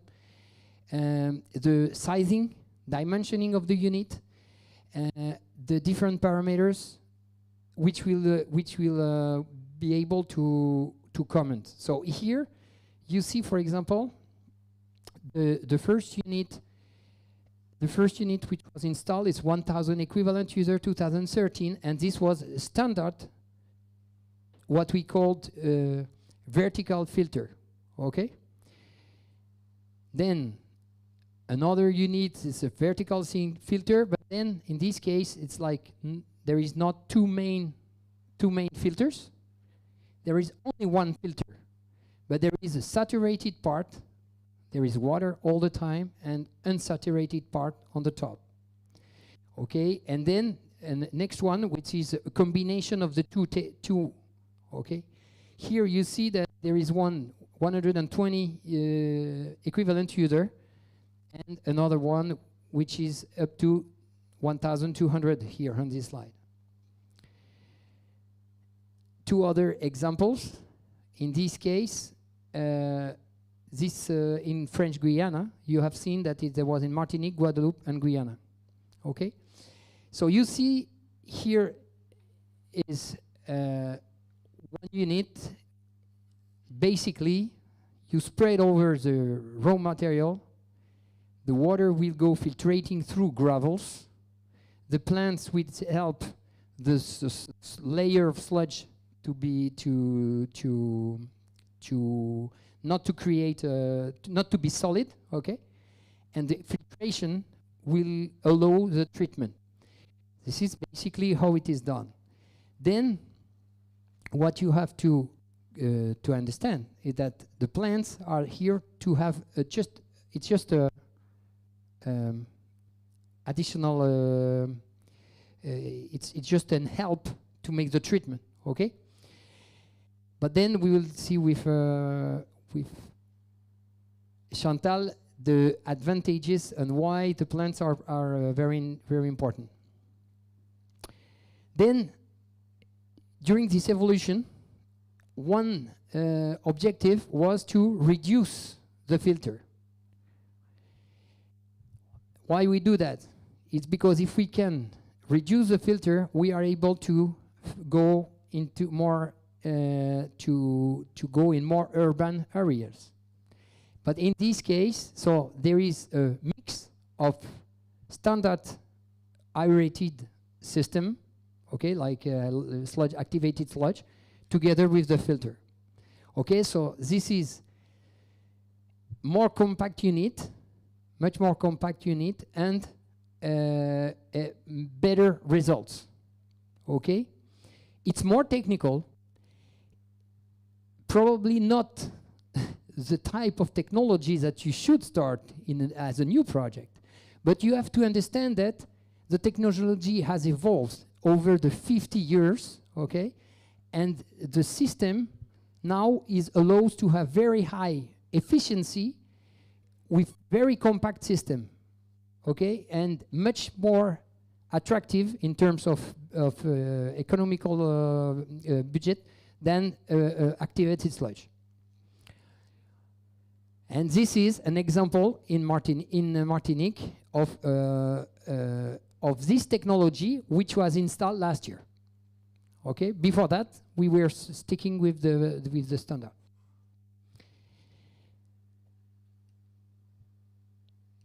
Then this technology of wetlands is also used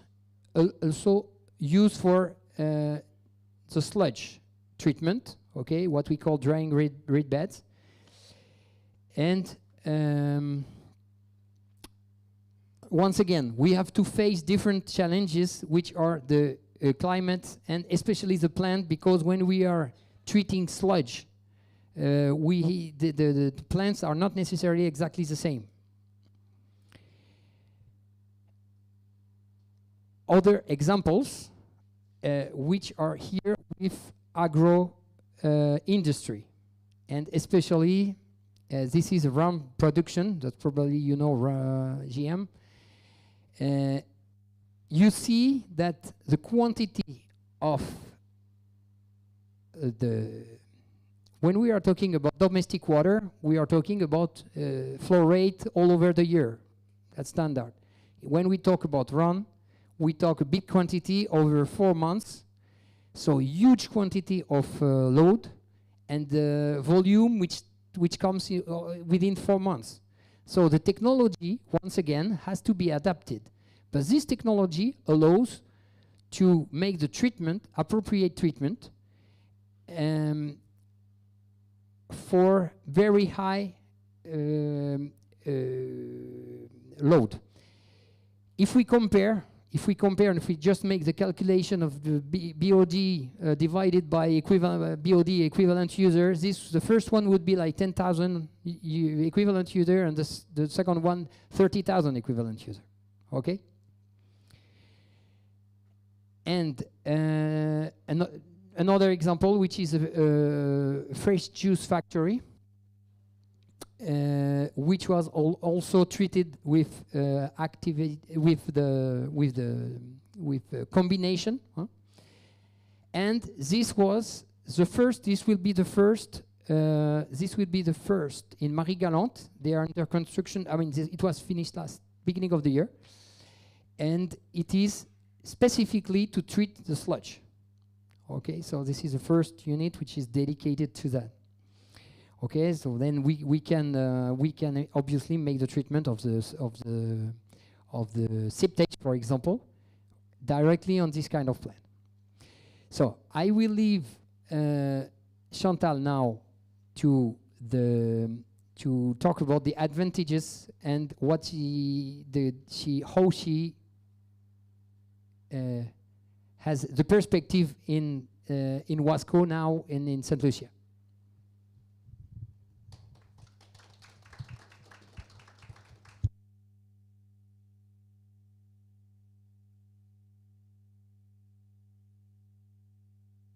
Section of the Caribsan project, which is a nature-based technology. Caribsan project aims to promote treatment wetlands for wastewater throughout the Caribbean region. This project is an innovative, environmentally friendly technology adapted to the tropical context for wastewater using local plants, heliconia, what we normally call the birds of paradise. This project held its first inauguration in September of 2021, which saw technical experts, successive leaders, that was a high-level forum, to launch the project and to help mitigate challenges with sanitation within the Caribbean region.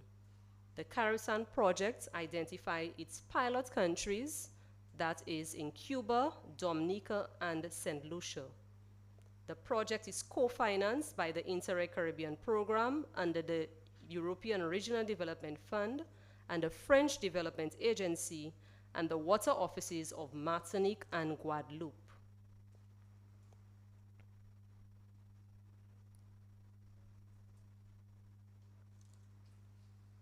During the construction of the wetlands, these are the challenges that were encountered, and of course, they acknowledge the challenges, and then now with the emerging technology, as we continue with construction, all those challenges are taken into account. We have the land pressure, complex topography, the suitable filtering gravels, invasive plants, and in the case of the rum, the wastewater fermentation.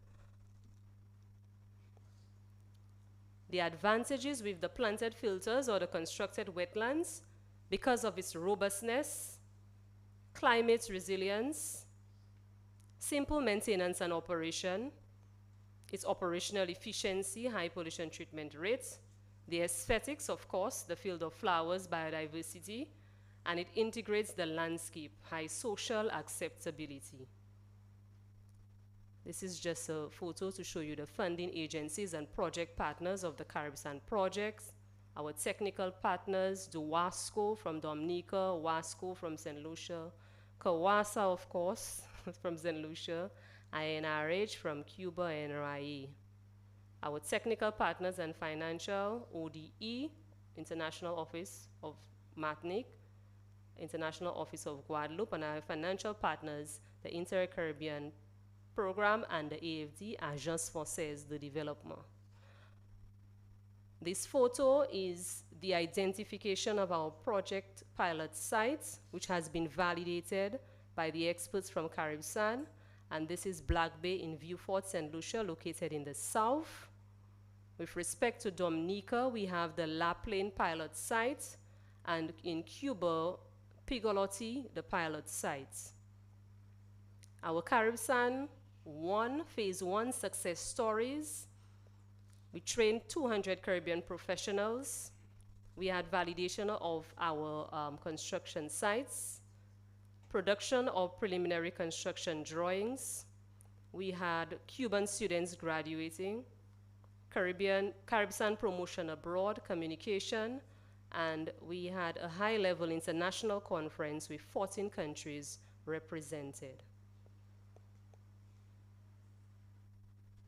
Okay, these are some of our missions which were conducted, and of course you can see this was institutional technical mission held in Cuba in May 2022 with the President Saliba to the bottom and our officials. We have the official signing ceremony in Havana, Cuba, that's in May of 2022 with Duwasco, Kawasa, and Wasco, Mr. Etinoff, Mr. Jean, and Yanis Charles. We have our mission with the technical team in Dominica and St. Lucia for the proposed construction sites. The steering committee meetings held in St. Lucia between Wasco and Kawasa. As we move to the second phase of the Caribbean projects, these are the objectives. Construction of the free planted filter stations in the beneficiary countries, that is Cuba, Dominica, and St. Lucia. Operator training in developing countries, monitoring and evaluation of station commissioning, raising public and awareness of sanitation issues, delivery of a botanical guide dedicated to wastewater treatment, and delivery of a sanitation planning tool. This is just an overview of the work packages as stated by Caribsan. For our work package 1, management administrative, the package 2, scientific and technique, work package 3, training and awareness, work package 4, the communication, and work package 5, the constructed wetlands. Caribsan, of course, is a complex project with 5 Caribbean territories, 10 partners, 3 languages, 30 engineers and technical officers. To conclude my presentation, constructed wetlands provide the following: improve water quality, reduce pollution, rethink sustainable solution, circular economy, environmentally friendly. Constructed wetlands are referred to as kidneys of motherland. Thank you, merci, gracias.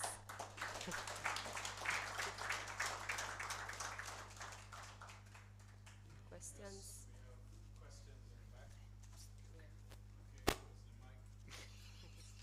It was good.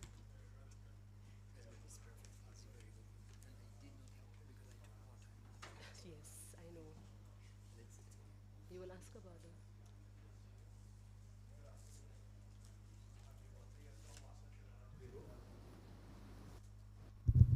Good afternoon, Akil Watley from Wassa, Trinidad and Tobago. I saw you mention something about training. Was that training in the whole Caribbean process, or is it training something? Is it open to other people in the Caribbean so that we could try to integrate it in our system? So how do we go about if you offer it, get open to this type of training, and what was the training about? The training was within the pilot countries, the engineers, the professionals, and the operators, since these are the pilot countries that the constructed wetland will be implemented in before it's open to the wider region. So the success of those pilot projects, then definitely it will be emulated in the other countries. So we have the stakeholders, the operators from those Caribbean countries through CAWASA, the Caribbean Water and Wastewater Association. Yeah, very interesting presentation. I'm just sharing with colleagues. In late COVID, I, in my private capacity, and coming out of another project I'd done in the Grenville area in Grenada, I came up with a research project to use the constructed wetland technology, but not for treating raw sewage, but for secondary treatment after septic systems or after septic tanks. There are several areas in Grenada, in the Granville area, in Lansapine. There are several areas that are low-lying, close to the coast, which has a very high water table. So therefore, the traditional soakaway or tile field or whatever you call it doesn't work properly. And because it's close to the coast, highly polluted primary effluent gets to the sea very quickly and leads to all of the environmental problems. So I was looking at coming up with using the technology with small on-site or residential individual units that could be sited on a person's property immediately after so the primary treatment in a septic tank. Ignatius may recall in late COVID, I would have contacted him. He told me about Carib Sun, and so I'm just sharing that. I was just sharing with my colleague, engineer Todd here. It's an area that perhaps is worth further, scientific research. But let me just say to colleagues in the region here, I think this technology is of critical importance. It's kind of the forgotten part of water and wastewater, right? We focus overwhelmingly in these kinds of fora on water and water treatment issues and so. But I think this technology has a great potential future. Not only, I was very disappointed when I learned that Carib Sun is, well, for whatever reason, is St. Lucia and Dominica, I guess, the French-speaking, and the Martinique and Cuba. It doesn't extend to Grenada and so far. Remember? Only a pilot. Sorry, yeah, the pilot. Yeah. So let me just add to my colleague there from Trinidad. I think some entity in the region should try in another phase or whatever to expand whether it's another second phase pilot or expanding it to other Caribbean countries, because I think this technology, with the right adaptation, could also be used for on-site individual residential household treatment systems with great benefit going forward. Thank you. I got to give some protection to Chantal here now. The fact is that when the project started as a pilot with three countries and Martinique as a mentor, in fact, there were some who were calling for it to be expanded immediately. But with good sense prevailing, we thought, let us execute the project first so that people can see how it is adapted in St. Lucia and Dominica, and then we can then expand to the other territories. So that's the whole idea. But invariably, which is why we're bringing it out in a forum like this, we have gone to CWWA with it and to other fora to try to get people to appreciate what is taking place. We have even run some sessions in our Wednesday webinars with Cortram presenting and so on. So there's a body of work, and of course Kawasa will be sharing that and keeping you on board. Thank you. If I can just add the comment what you were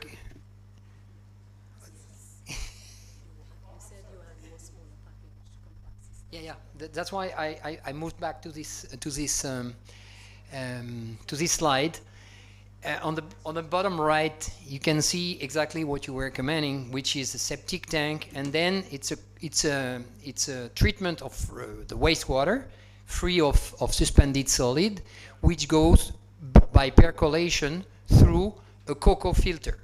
Okay, so then it means that in this case, you need to respect certain elements of the water treatment, which is you need to have bacteria which are fixed on the media, and then you need to have aeration so that the system can survive and live properly. Okay, this is what you have to do.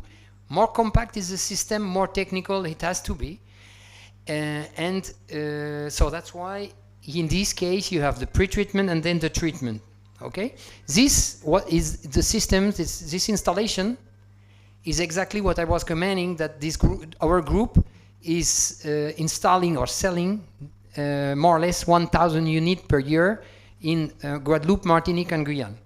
Okay, Then the standard system with infiltration, with treatment through drainage, it can be working, but it totally depends on the situation of the field. Okay, so what you were commenting is the experience shows how to make the treatment. If you have a very high groundwater, then some systems are not possible, so you have to go with others. Huh? Okay, and so and the compact individual wetland is available. Okay, so that was not exactly the point today, but this is a system that we do have and which is possible to be implemented.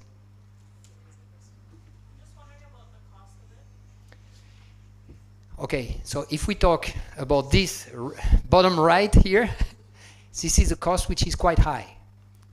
Okay, let's say that's approximately 7,000 euro per unit.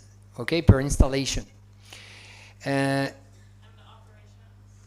Operation is you just have to make, I think the name in English might be scarification. I don't know. You have to scratch the upper part every year, and you have to change the media every 10 to 15 years. So it's not very high. But the point is that this system, on my opinion, is not the system which is necessarily adequate on, I would say, starting treatment country or okay, so we have other systems which could be adapted. Okay.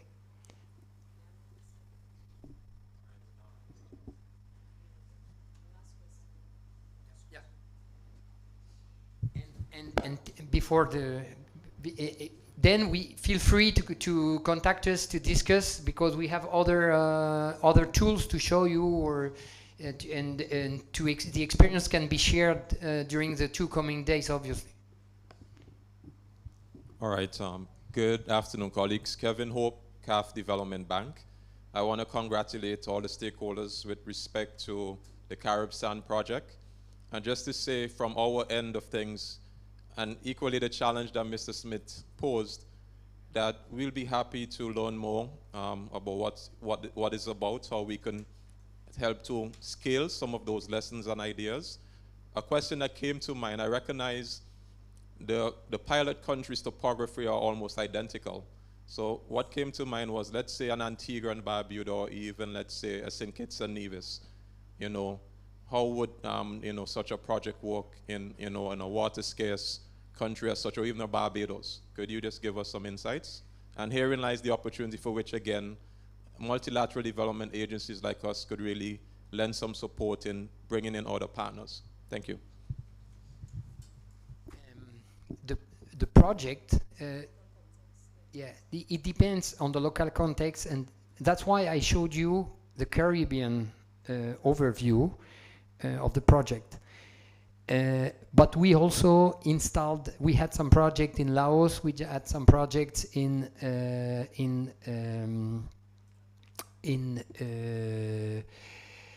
Arabic country. Okay, so different contexts in Chile or in Spain. So we are able to adapt, and obviously we have to start with the basic things, which are, for example, the gravel, what is available, what is the raw material which is available, so that we don't have to bring the material from far, which might be compulsory. But the idea is more to adapt the technology to what to the local context. Okay, if we are flat, then we will use pumps maybe, because we will need pumps, but the pump will allow to have a very good technical results. Okay, let's talk later. Thank you. Well, thank you very much. I still have 2 prizes to give, but we're running out of time fast, and I have JICA has a presentation to make by Ms. Ayodele Hippolyte, and so on knowledge co-creation of Eastern Caribbean water utilities. Takano-san and JICA. Yeah.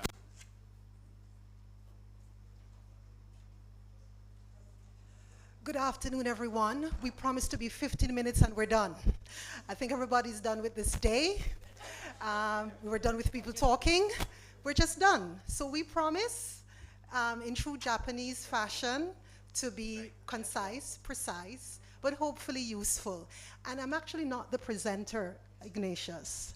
I'm actually the program officer who's assisting the project formulation advisor, who is Mr. Yuki Takano, but in the Japanese work setting, I'm Ayo-san, and he's Takano-san. So Ayo-san will sit while he suffers with you guys who want to get out of here, and then I will just support and maybe add some additional details regarding the training. We promise we won't keep you long. We're hungry, we're tired, and we have to go out later. So, all right, thank you. So, Mr. Yuki Takano, Project Formulation Advisor, JICA St. Lucia. Thank you. Good afternoon, everyone. I think it's 3 p.m. time, and then you're tired, so I will talk as short as possible. And then allow me to speak slowly because I'm Japanese. Japanese are not familiar with the English. Okay, so but thank you, Kawasa, for inviting us, and thank you, CWSA, hosting this special conference. My name is Yuki Takano from Japan, and I am a project formulation advisor for JICA St. Lucia office. Before start my presentation, I'd like to say my impression in St. Lucia. I'm surprised that so many Japanese vehicles is there, and even St. Vincent, a lot of I can see Toyota, Suzuki, or Mazda, Honda. These are Japanese vehicles. I'm very happy to see that. Okay. So, and beside of me is Miss Ayodele Hippolyte, is a project officer in JICA St. Lucia. So, JICA utilizes a variety of development assistance schemes to meet the diverse needs of the world. And today, my talk will be with particular focus on the urban water supply. And one reason is that most of our portfolio is urban water supplies.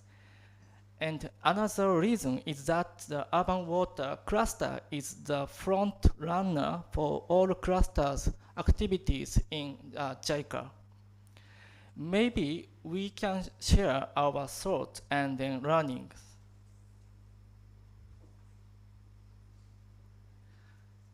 This slide is the fact regarding the size of operation by Japan.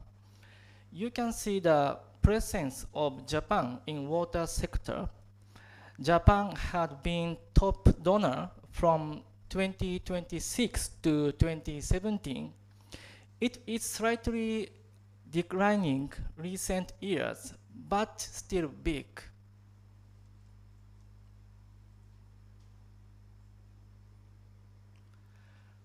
Regarding the urban water supply, JICA commonly observe the vicious cycle that challenging services and the less willingness to pay or inability to collect tariff, less revenue, and insufficient investment, and continued challenging services. So the problem we want to solve in how to transform this vicious cycle to a virtuous cycle.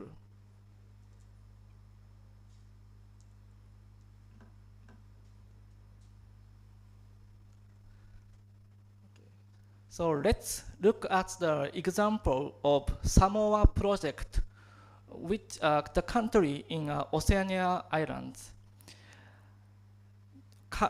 Samoa is very high non-revenue water ratio due to the leakage was one of the largest challenges for the water supply in Apia City. The non-revenue water ratio in Araoa, with a population of 80,000, which is the largest water district in Apia City, was 68% in 2014. Because it's due to the low level of service, and the customer were not satisfied with the water services. In addition, fixed tariffs and the low tariff collection rate and high non-revenue water ratios caused a vicious cycle in the SWA's financial situation. Then JICA provided grant assistance and technical assistance to Samoa project. This slide shows the key approaches. Their strategy was creating district meters area, DMA, to measure non-revenue water and water pressure. Then they concentrate their effort on promising area to reduce high non-revenue water. They started from low-hanging fruit to achieve quick win and got the staff motivated. They virtualize the amount of new non-revenue water and water pressure by each DMA and share the current situation and clear numerical targets among the staff. This strategy generated collective action among the staff, and they discussed how to achieve the target by themselves, and they felt rewarded for their effort by achieving the targets and then generating profit.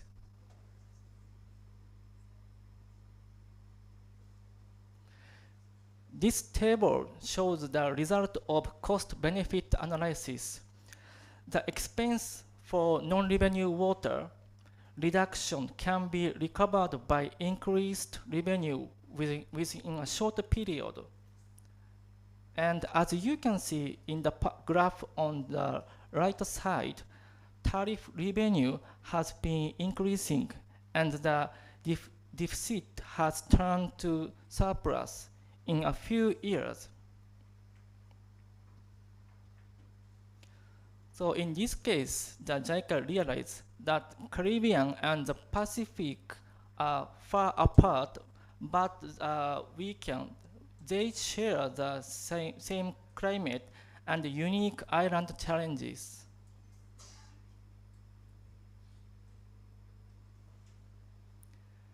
And let's move on to our JICA's project. JICA is conducting a training program. Will take place in Okinawa Prefecture. And then let's see this magazine. You can see on the page 19, the headquarters explains that this Japan training, important component of JICA's cooperation is the knowledge co-creation program we called KCCP, which invites participants from various countries to Japan. JICA KCCP course water purification and water supply technologies for achieving water security is being offered by JICA with Okinawa Prefecture serving as the host region. In fiscal year 2024 is engineers and managers from water utility in Fiji, Samoa, Timor-Leste, and Guyana gathered to share their country's situation and challenges and knowledge with each other. And then luckily and happily, this year, a special quota is set aside for participation from the Eastern Caribbean region in 2025 and 2026. Maybe some participant in here will be a nominee for this year's project. So, Ayo-san, yes, please add more comment on this project. Okay, so true to my promise, I will be concise. So just to give a bit of background about the training aspect of JICA's foray into the water sector, back in 2023, 2024, JICA commissioned a study of the water sector in Barbados and the OECS, and it was carried out by a Japanese company, and it is thick. So it's really comprehensive, very detailed about the water sector's challenges, and of course it's very up to date, so it's contemporaneous data. But one of the findings, which is now linking to what we're looking at this afternoon, is that when it came to the capacity and competence of the water sector personnel in the Barbados and OECS region, and I suspect CARICOM, the structure is in terms of the water utilities, those at the top were very highly trained, you know, the engineers, etc. But the water sector operators, while they're the ones in the field and in the trenches, training, yes, through Kawasa, etc., but there was this mismatch. There was sort of an asynchronicity in terms of capacity, in terms of having formal training. And so JICA felt that one of the ways that we could begin to re-engage with the sector in the region was to offer training to the water operators level. And so what we aim to do, and we've started that, is to train water sector operators in non-revenue water, because that's actually the theme of JICA's intervention. We want to attack the non-revenue water issue in the region. And we're very jealous of Grenada, by the way, I should say. We've noticed how well Grenada has done with the help of GIZ, etc., and we're hoping that JICA can have a similar effect in terms of the non-revenue water percentages. So the training that Takano-san is referring to is going to happen over 2 years. This year, 2025, in November. We've invited, I don't know, I've been sneakily spying to try to get the registration list to see if I can see any of the people who are selected to go this year. I don't think anybody is here, maybe next year. But we've selected Barbados and the OECS, but we've cut it in two. So some countries will go this year and other countries will go next year. So we don't need to get into who goes when. I know our inter-island rivalries, so I won't go there. But that will go, it's the same course. But the other interesting thing about our intervention is that we will be having a non-revenue water expert from JICA who will come to St. Lucia in April. He or she, I suspect he, will be based at WASCO. But the idea is to do two things. One, to come up with a sort of like SOPs or sort of like a manual on non-revenue water that will be developed along with WASCO, but that then will be shared with Barbados and the OECS. But two, that non-revenue water expert, even though based in St. Lucia, will be sharing his expertise and knowledge with the OECS. So those are the two things. And the final thing I will say, before handing back to Takano-san, is that we're trying to form a community of practice among the water sector operators. I was interested when I heard, I think it was CWWA talking about the specialty groups, but I think that's more at the professional, the managerial level, I'm not sure. But what we're hoping is that, though not necessarily, okay, that's fine. But what we're hoping, I think we should talk some more with CWWA, what we're hoping to do is to those who go on the training this year and next year, we're trying to form a group of those trainees so that they can form a community of practice and hopefully begin to build capacity, etc., at the water sector, at the water operator level. So I hope the water operators are happy to hear that, and that JICA for now is concentrating at that sort of technical in the trenches level. Why are you putting me under pressure, Dread? Just so that at this moment, it's water, but you're right. Waste, the water treatment, etc., is something that we're looking at. But for now, as I said, for the period, it's like NRW. So we shall see. Okay, thank you. Back to Takano-san. Thank you, Ayo-san. Okay, I have one more slide. Maybe it's last slide. So as Ayo-san mentioned that JICA will send a Japanese expert to Wasco in St. Lucia next year. And then the expert will work with Wasco to promote the non-revenue water reduction plan. And we plan to share our experience and the knowledge gained here with the Caribbean. For now, this is a starting point for JICA to collaborate with Caribbean. So we look forward to working with all of you, and also we'd like to hear your thoughts and then your idea on how JICA can collaborate with you. Thank you very much. I want to say arigato. Thank you in Japanese.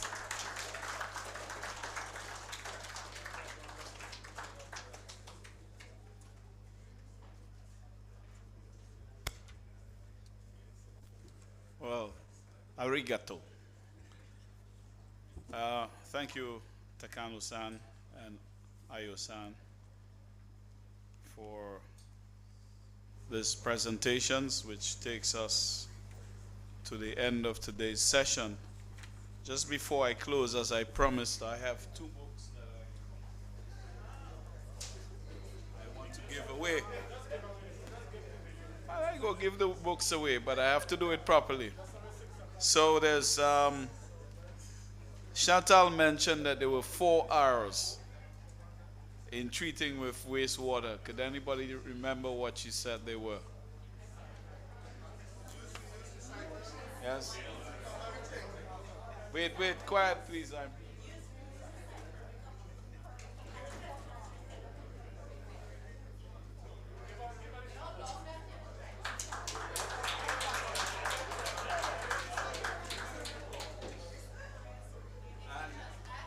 And there's just one more. I think Pascal said to us that there were how many wetlands in France? No. 6,000.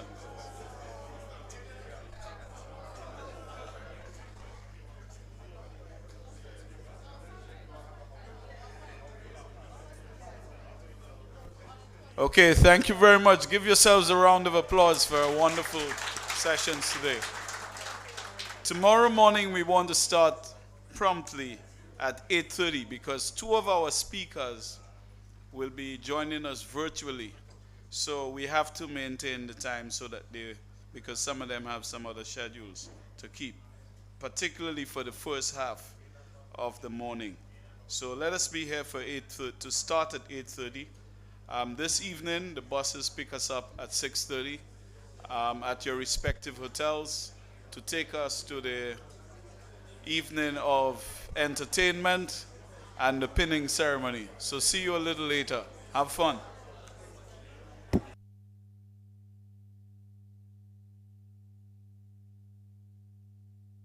Just one more bit of housekeeping. Yes. One more housekeeping. Just one bit of information before you leave. Yes, one little bit of information before you leave. We are walking with a 2.5-hour departure from your hotel on the day of your departure. So you can walk it out 2.5 hours. We'll pick you up 2.5 hours before your scheduled departure. Are we clear?